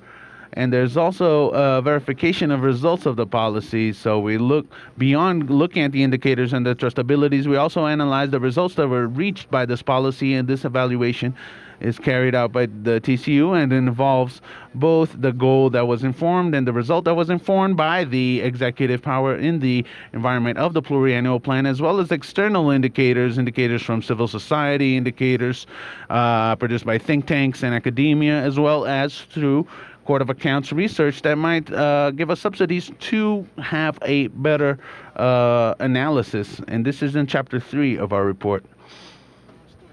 We also have audits and other monitoring actions. We do recurring analyses, especially in relation to performance. Auditing and evaluation are not exactly the same thing, but there's an intersection between them. And audits are often need to go very in depth into the results of the Brazilian state policies, and the Court of Accounts made some reference documents in this area very recently. We have the reference for public policy control from 2020, as well as the reference document for the evaluation of multi-level governance and decentralized public policies. And this was done together with the Rui Barbosa Institute. Thank you so much. Thank you, Nemias, for all this information. It's very interesting. It really calls to my attention how the weakening of the main institutional arrangements in relation to coordination and coherence. And when we consider that the responsibility to promote coordination and coherence generally comes from the federal institutions, well, we get to a context in which we're paying, but we're not getting the results. So we're not really strengthening these results, these arrangements to increase the results and the trustability between the different federal entities and subnational entities. And now I'd like to open the floor to Bruno. Sorry, 1 second. Bruno Papariello. He is the director of the Secretariat of the Development of the TCU. I'd like to greet all of my colleagues from the panel. Thank you so much, and all of you who are watching on YouTube. I thought it was very interesting that, well, it seems like everything was very well organized here, because everything that you mentioned is also going to be my presentation in a certain way. But I'm going to make a presentation which is a little more specific, a little more directed towards regional development. So everything that was mentioned by the other panelists before me is going to go into the same reflection. So we're going to go into a practical example, and a lot of the things that were mentioned are going to appear here. I might not even mention them, but you will realize that there's a convergence between what's being mentioned, and we're going to do this in relation to a specific part of the regional development policies in Brazil. Can you see my screen? Okay. So let's go into this part specifically, and I'd like you all to consider everything that was said before we go into this question, okay? Or while we go into this question. So to start, I like to have a very clear example to make everything clearer. Let's make everything clearer for us. What are we going to talk about? So we have an example for this young lad here who's called Couscous. He wants to be a federal judge for many years, but he hasn't been able to pass the public test. His parents are separated, divorced. His dad gives him money so that he can pay for his public tests as well as his study materials. And his mom buys equipment and also pays his psychologist, because Couscous needs this in order to pass this public test. They're divorced and they give him money independently. And since he wasn't passing, one day his dad decided to have a goal, indicators, so that we could look into whether this goal was thought up. So what did he think? First, the goal this year is to increase spending by 4%. That's the goal. The formula, he's going to get all of the resources that are transferred by the dad on this year, divided by the resources transferred by his dad on the previous year, and then you will take one away, and we have a percentage of the increase between one year and the next. The result that he reached and measured was an increase of 20% in expenditure in relation to the previous year. So, a quick thought. So, you have this goal increase expenditure by 4%. So, this is a budget for the means and not the end. Does that seem like a good goal? The formula. Does this seem like an adequate formula for an indicator considering that he's only getting what is transferred by his father? And the result, well, he had a goal of 4% and he got 20% increase in spending. Does this, is this goal well valued? I mean, 4% and then it was 20, is it being undervalued? So this is a very silly example. It's not possible. This is very simple. Well, we can analyze this, and when we talk about regional development, we still see a lot of this. I'm talking about regional development because that's the area I work in. I'm the director of the Tourism and Regional Development Secretariat here in the TCU, and so did he pass the test or not for being a federal judge? Well, no, it didn't measure, so we don't even know what the result is. So, as a backdrop, I'm going to bring this information because we've already. I'm going to bring you what's in the report of the government accounts in 2020, the analyses that the TCU made in relation to the territorial and regional development program. We know that this has been reviewed, that it's going to change, something that's already going to be based on our court's report. But what matters here is that we should really think. This is a moment to reflect on performance, information, indicators, goals. So I'm only going to bring technical issues that were brought about in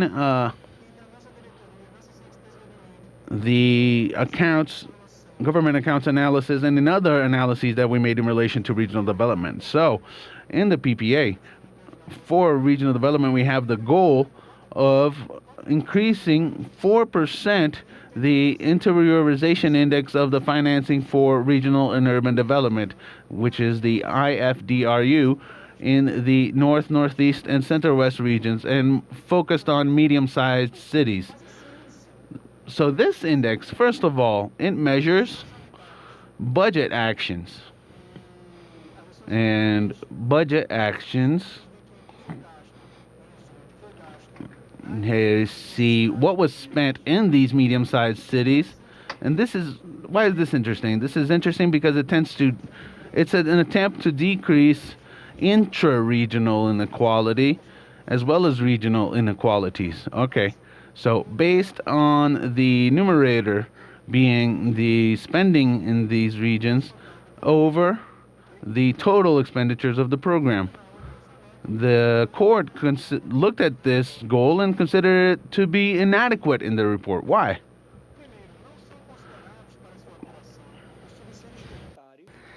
The tax subsides, such as fiscal incentives in North and Northeast, the financial funds, and parliamentary amendments. We performed work on the fiscal benefits of Sudan and Sudani in 2019. We saw some things in these works. For example, a lack of interiorization of the fiscal benefits within North and Northeast regions. The goal mentioned that, but it doesn't work in the tax subside. We saw that in the tax subside are not in the PPA, but we saw there is a low interiorization of it. Also, there's a big deficiency in the monitoring and assessment of the effectiveness, per se, of the incentives, the fiscal expenses. And every year we have this discussion. People want to stop the fiscal incentives of Sudan, Sudani. Others want to keep it, and people keep talking, discussing about that, because this is good, that is bad, and we have these arguments, but we don't have reliable assessments regarding the effectiveness of the policy of incentives. If we do not have this effectiveness, because Sudan had an evaluation in 2016, it was not systematic, and this assessment was very superficial. So we cannot even bring a lot of it, of the results of it, for discussion. So we have the discussion, do we finish it or not? But if we do not assess the policy and its benefits, how can we decide if it has to finish or not? So this is a complicated situation. The TCU had recommendations, and we are monitoring. And an important point, during the audit, at the end of the execution, we discussed that with regional development. There was an ordinance in the end of 2019 that advances a lot in this point.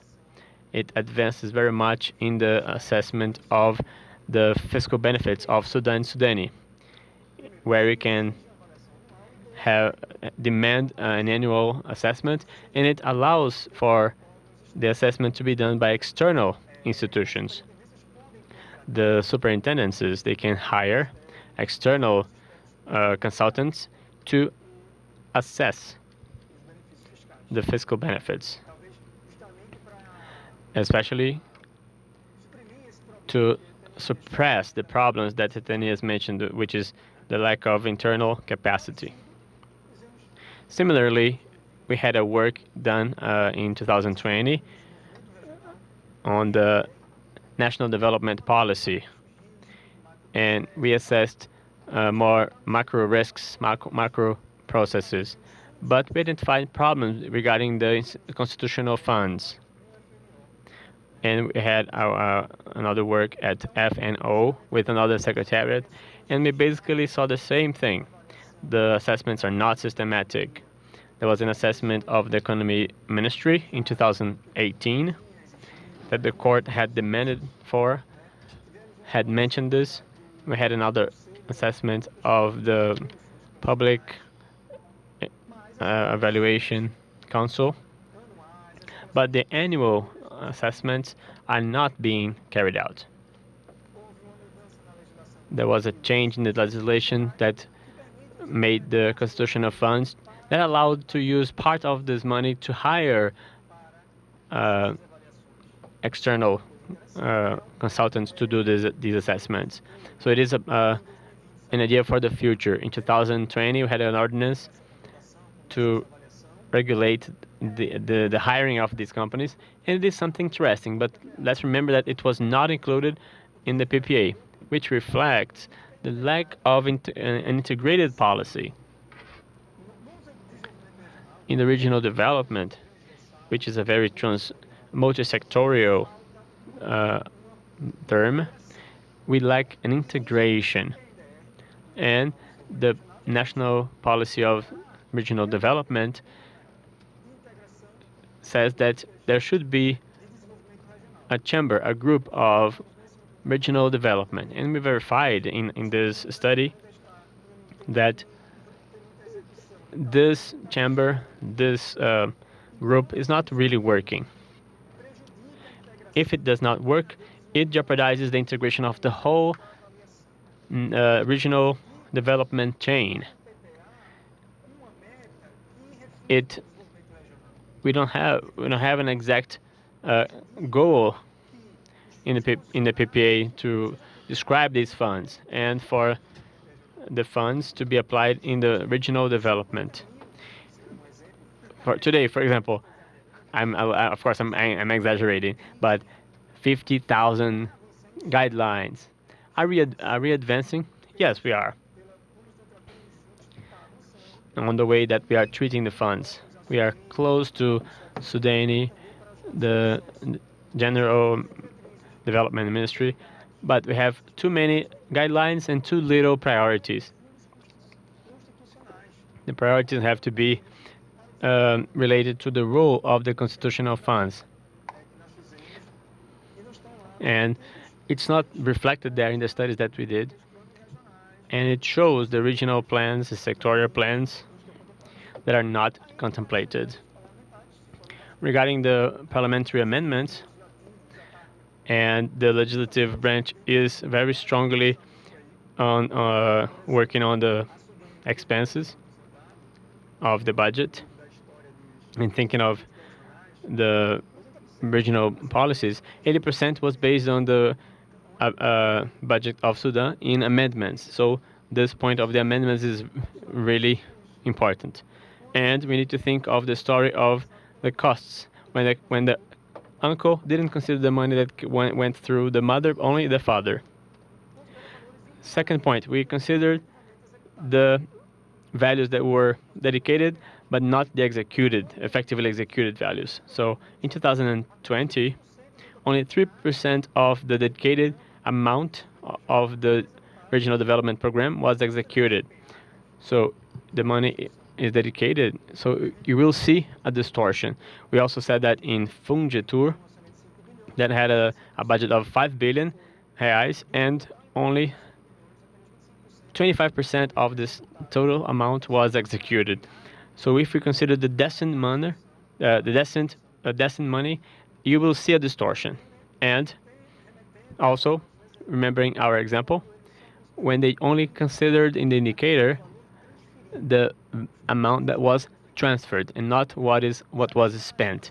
So we don't know if the our dear friend Couscous used the money for some partying and not for a training course and material for the course. So that's what we have to analyze. And third, the goal is not challenging enough, because 75% of the goal had been achieved last year. So it can be an indication that it was not challenging enough, as the goal of our friend Couscous was not challenging. And I have questions. We know that regional development is a very complex topic. There are different nuances, and no one is saying that it's not complicated. It's really hard work to do indicators, map development. I mean, to map the performance. And many people say, "Oh, it's long term. It's hard to measure because it's a long term study."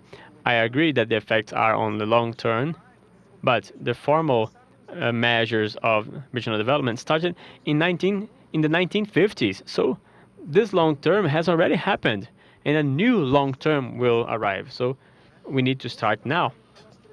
And the work in our department, works on helping this process, these evaluations on how the executive branch is looking at it. Just a second, please. Oh yeah, my 15 minutes are over, and I'm about to finish.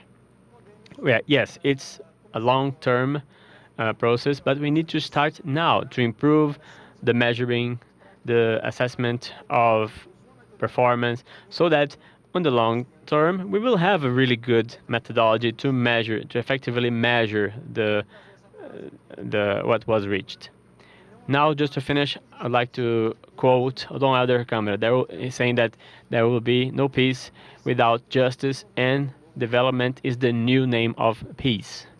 Thank you so much for your attention. Thank you so much, Bruno, for your explanation. All the presentations are really converged together. I'd like to get the people from support to give us the results from our survey that were presented in the beginning. Uh, the questions that were made by the public, the answers that were given to our questions.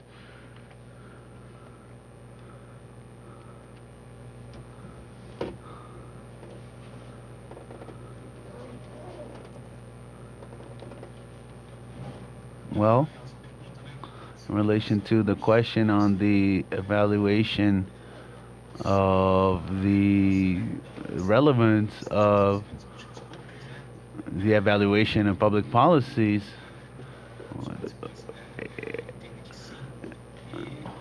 they gave a 8.1 grade for the importance, but that 5.3 think that they gave a grade of 5.3 for the effective use.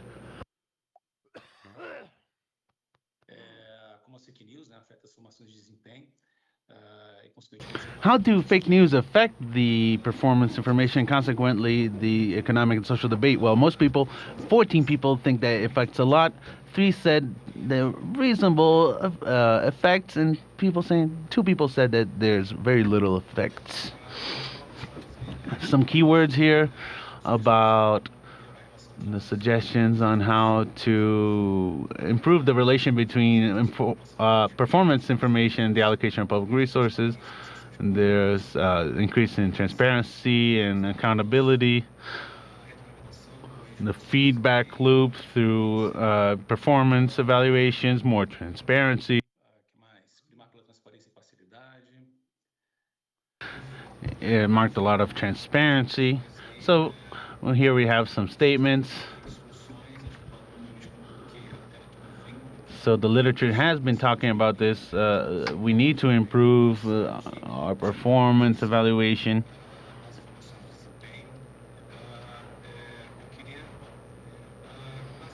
So based on this, I wanted to ask the participants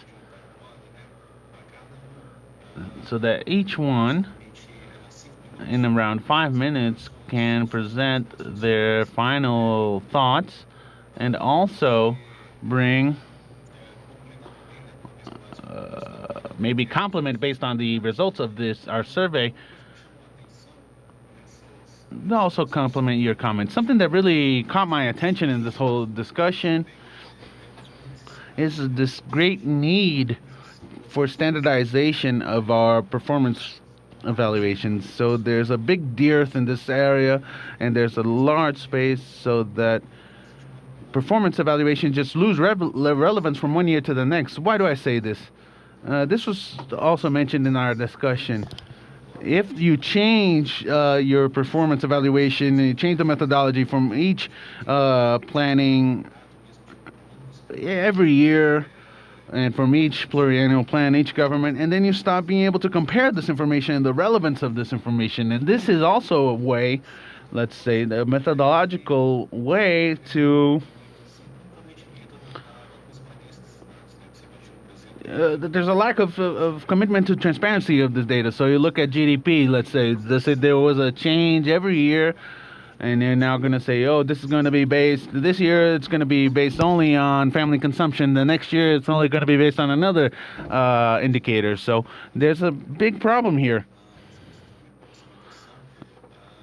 This is an issue for budgeting and for public performance. This really compromises the possibility of doing a feedback loop for transparency, for enhancement of the performance of our public policies. And there's an issue of the security and insurance that this information is good and relevant. Well, based on this, I'd like to open the floor to our participants.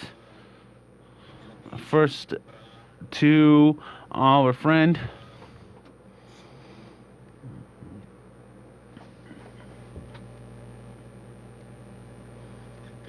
First to Rafael from Secapi. Go ahead, Rafael, 5 minutes. Thank you, Rodrigo. So just quickly,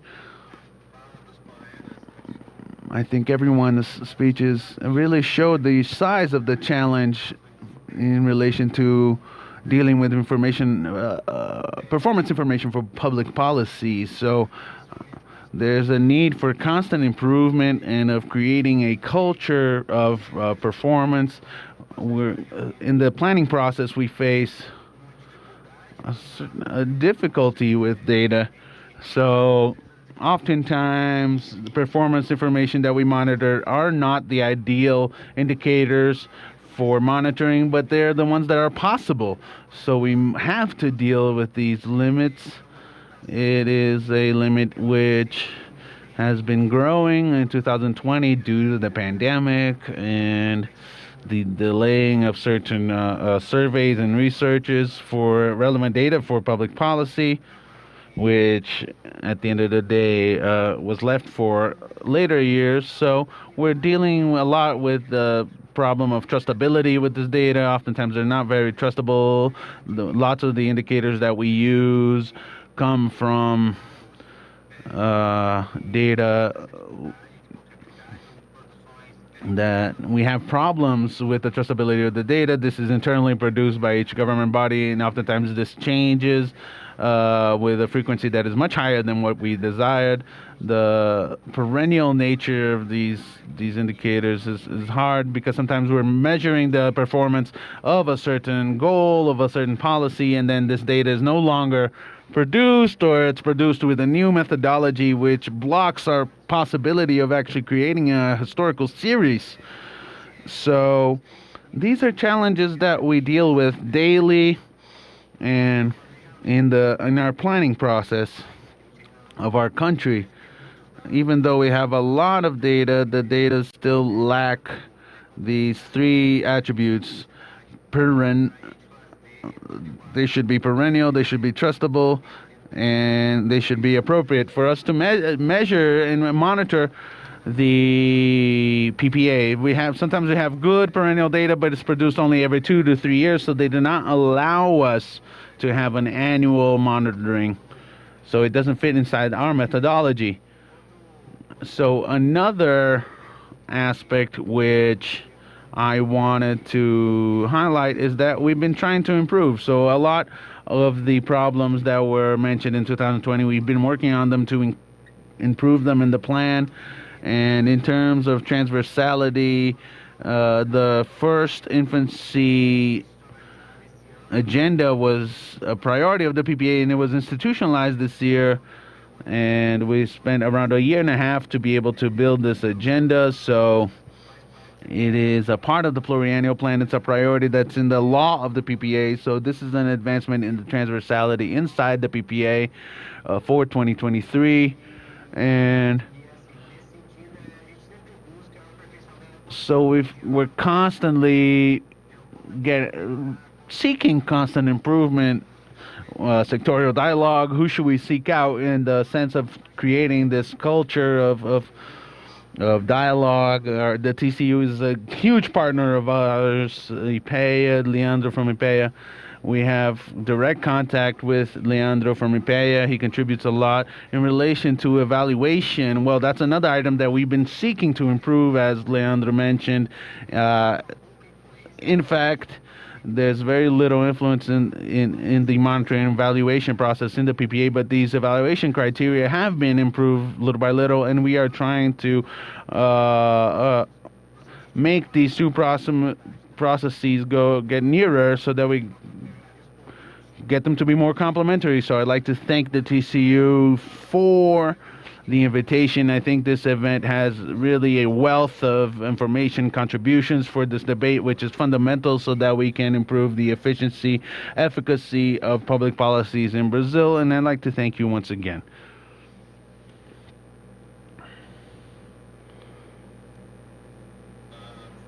All right, next up, Leandro, you have the floor.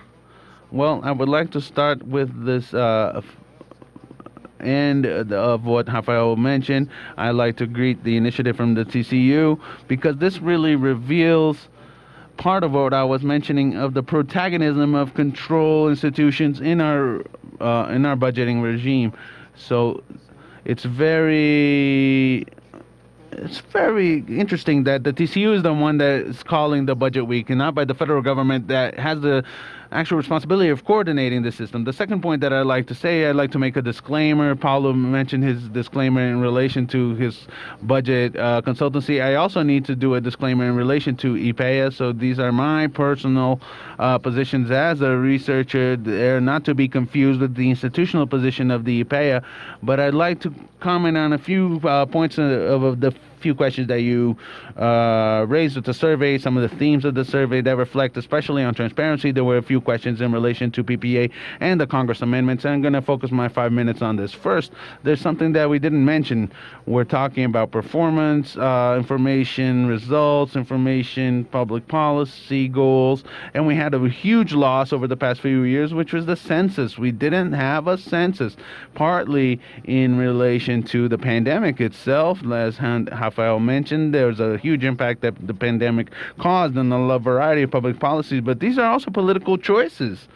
The control institutions, the STF was positioned itself in relation to the importance. We need the data so that we can make our public policies in Brazil. We're really missing this data, and our census is delayed, and we have no expectations of when it's going to happen. Having said that, this methodological change, which came starting from the correct diagnosis that we had in relation to all of this. So I think this is the point. What is the point? What is the role that PPA had in budget governance? And what is its function? What is its role? This role changes throughout times, and the last few plans have been more and more empty as far as their function goes. So I think this is very serious. We need to define what its role is going to be, and we're going to work on this plan. I think something that you all mentioned, Nemias talked about this, for instance, in the absence of a piece of legislation which determines what is the exact role of the pluriannual plan in a more detailed fashion. Unlike Nemias mentioned, I don't think this is completely bad, Nemias. I think there's a certain space for us so that different governments can give different functions to the pluriannual plan within the macro function of planning. However, the problem is that over the past few years or periods that we have a complete dearth of that. There's a political element in planning which is being looked down upon. Actually, what I think we have is a posture that weakens these planning instruments, which goes against the initiative that we monitor of, which goes against the Brazil's entering the OECD, for instance. Because the court has, what they want is a strengthening of a planning institution, strengthening of participative institutions as well. And this is an important point.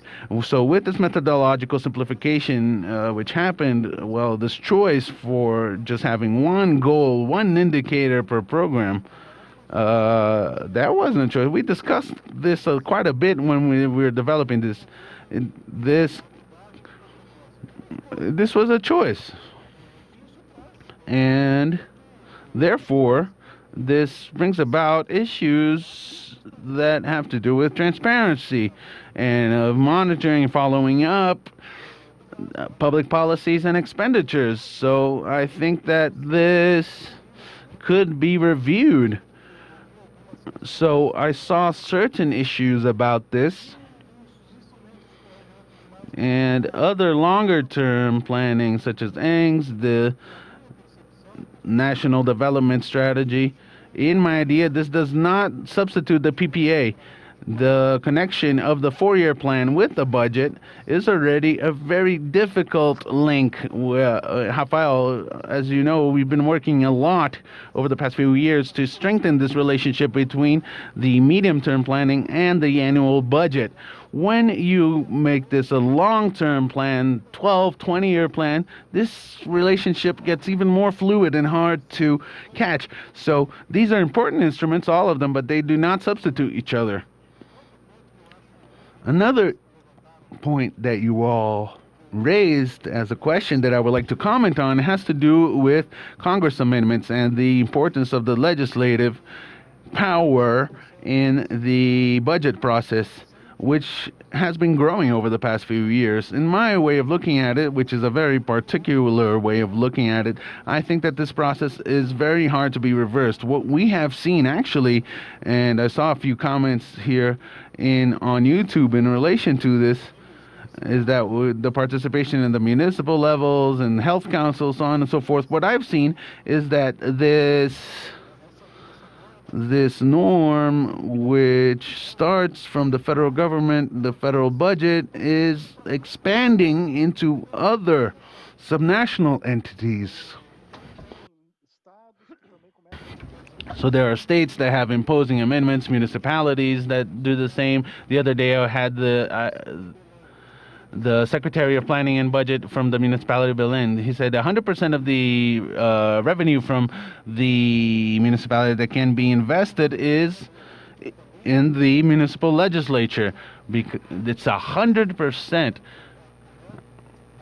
Bezos talked about 50% in the federal budget as far as investments. You have 50% in Congress amendments. In the specific case of the municipality of Berlin, 100% of what they have to invest is in the hands of the council members for the municipality. That's why we're talking about the rescue of the political elements of planning.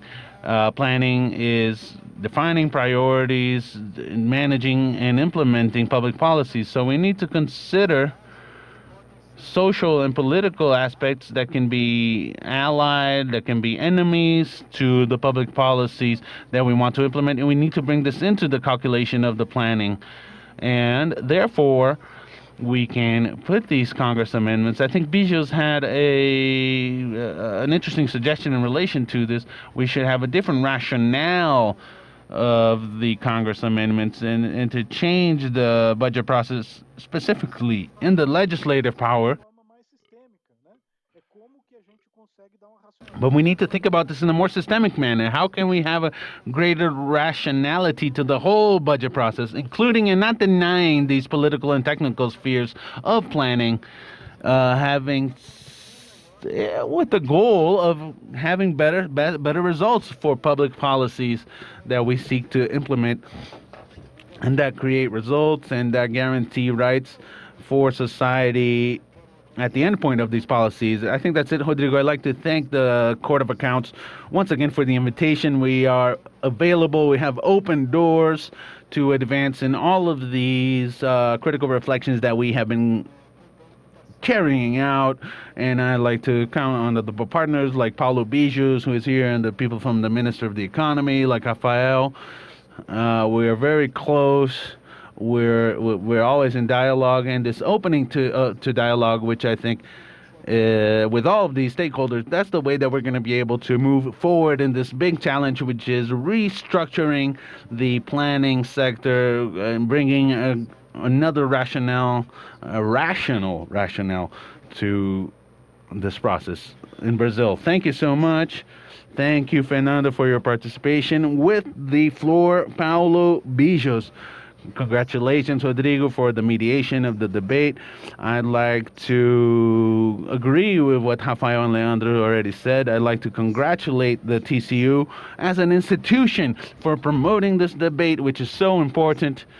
As an ex-civil servant in the Court of Accounts, I have a lot of care for the excellence of this institution. I think the TCU has this power of mobilizing stakeholders of the greatest relevance. We know how hard it is to build bridges, be it in a personal level or an institutional level. So I'm very happy in seeing this movement that's being driven by the TCU. I think this is a theme that, as I mentioned in my speech,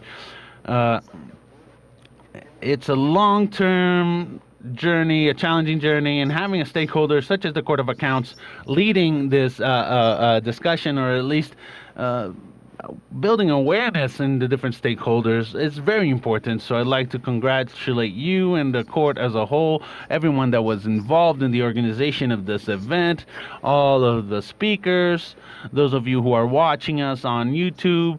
I saw certain issues that were relating to Congress amendments. In fact, I think that is the theme for a lot of discussions. I think that an issue, there was a reference to establishing limits to Congress amendments. I think that's a very sensible issue because the current system, in a certain way, already tried to have that, establishing quotas for individual amendments with a percentage of the liquid revenue, and also for political group or state group in the legislatures. And this wasn't necessarily successful for two reasons. The first of them is that when you institute a quota for these amendments, there creates a certain sense of channeling the attention of the Congress members to fill out these quotas instead of analyzing the planning and the budget as a whole.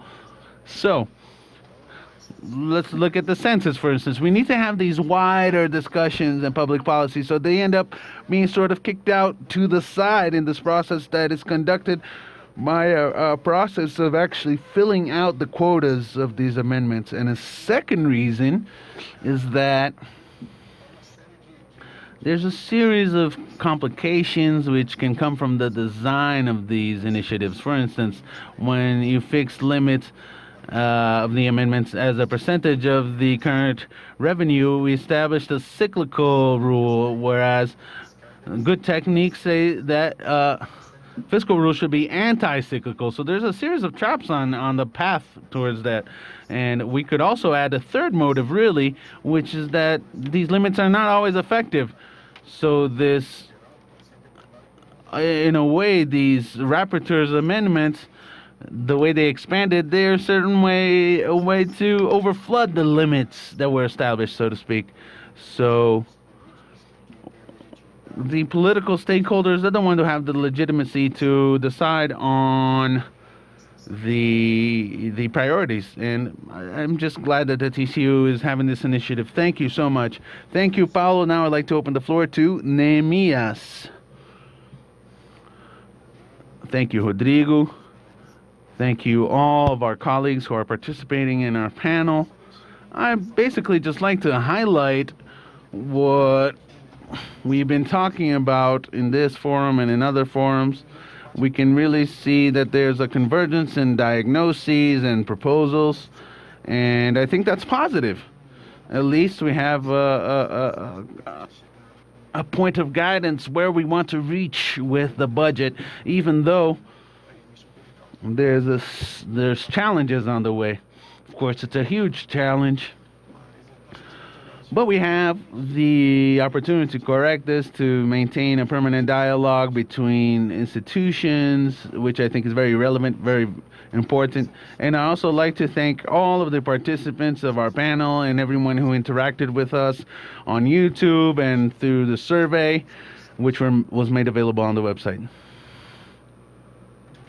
Thank you, Nehemias, for your participation. Now I'd like to open the floor to Bruno. Thank you, Rodrigo. I'm going to try and answer two questions which came out on the chat or on YouTube. First, someone asked if the pluriannual plan was finished.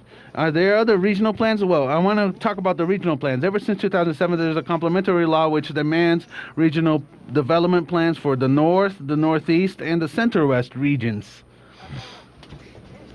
So ever since then, we still don't have these regional plans, but we don't have these plans will be transformed into a law. So the executive power creates these development plans for these three regions. They will forward this together with the PPA with the same length of the pluriannual plan. They will forward all this to the National Congress, which can approve or disapprove this, and it will turn this into a law. There was a lot of problems historically for this kind of regional planning. We came in order to demand this. We monitored this closer. In the case of the Northeast Regional Development Plan, we went very closely. We were verifying what they were doing. We participated in a variety of events that they had as observers, but we were always looking at this so that this plan came out in an interesting manner and went to Congress. Actually, there was the delay. It was supposed to go with the PPA in 2019. It didn't go out with the PPA. We were on top of them demanding this, and then finally it went to Congress. However, that has not been approved by Congress. So these regional development plans from 2020 to 2023, but they're still not approved. So if they're approved late this year, it's only going to be useful for 2022 and 2023. There are things to improve on the plan. Yes, there are plenty of things. And so even though it's not legal, it is a plan still, even though it hasn't turned into a law. It's an internal plan. But unfortunately, there's still a lot to improve on these regional development plans, including this connection between different areas, this collaboration of the executive with National Congress. The second question was specifically for me. Bruno, if the companies that are hired for to evaluate, if they don't do a good work, can they be held accountable? Well, that's a very interesting question. Let's go. These companies that are hired, first, there's a demand to offer the bidding laws, the hiring laws. They must be specialized companies that are specialized in public policies. The superintendency, Sudan, Sudani, Sudan, they need to elaborate and develop a planning, a work plan for the consultants to follow. So we have certain previous control tools in relation to hiring, and then after that we have the result. What about we get a bad quality result? Well, it's very hard to say. Basically, we need to look at the concrete case. But let's say that if the quality is just terrible, it's really badly done, the data is not viable, something that a university student would do a better job. Well, yes, we can hold them accountable. And this the so a public manager can be held accountable as well, because you can just have a public manager saying, oh, you can just get all the data and you have a document of 50,000 pages. So if that happens, the company can be held accountable. The public administrator also can be held responsible in relation to, well, let's say if it is hired, a specialized company is hired, we evaluate, then the quality of the report is going to depend a lot on the premises and guidelines, and whether they followed what each superintendent or the Ministry of Regional Development is doing. So the first evaluation is not going to be that magnificent evaluation. I didn't see anything that's related to regional development which didn't get criticized quite a lot, because this involves the people's visions, people's outlooks, the people's economic vision. So in these cases, when we know it's not ideal, but they went according to the guidelines of the law, well, we shouldn't hold them accountable legally speaking. But if there are things, let's say, extravagant mistakes. I mean, we've seen this before, not necessarily with these planning plans. Let's say there was a hiring of a plan, and then the plan that they gave us was just absurdly bad. And other ministries hired the same plan, and they basically they copy and pasted the same plan. So there was this case. That was a case that really the company needed to be held responsible. That has already happened. Okay, Bruno, thank you so much for your speech. Well, my friends, we have reached the end of our panel, of our debate. I think it was very valuable. There was a lot of great discussion. I think we all learned a lot from your observations, your analyses. I'd just like to mention one specific initiative.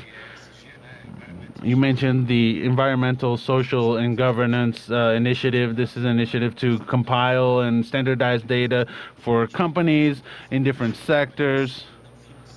So a non-financial evaluation of these companies, and this is growing throughout the world quite a bit. This is a criteria for investments, and this initiative of data standardization and performance information has been proposed for governments as well, in the sense of having a non-financial analysis of government performance,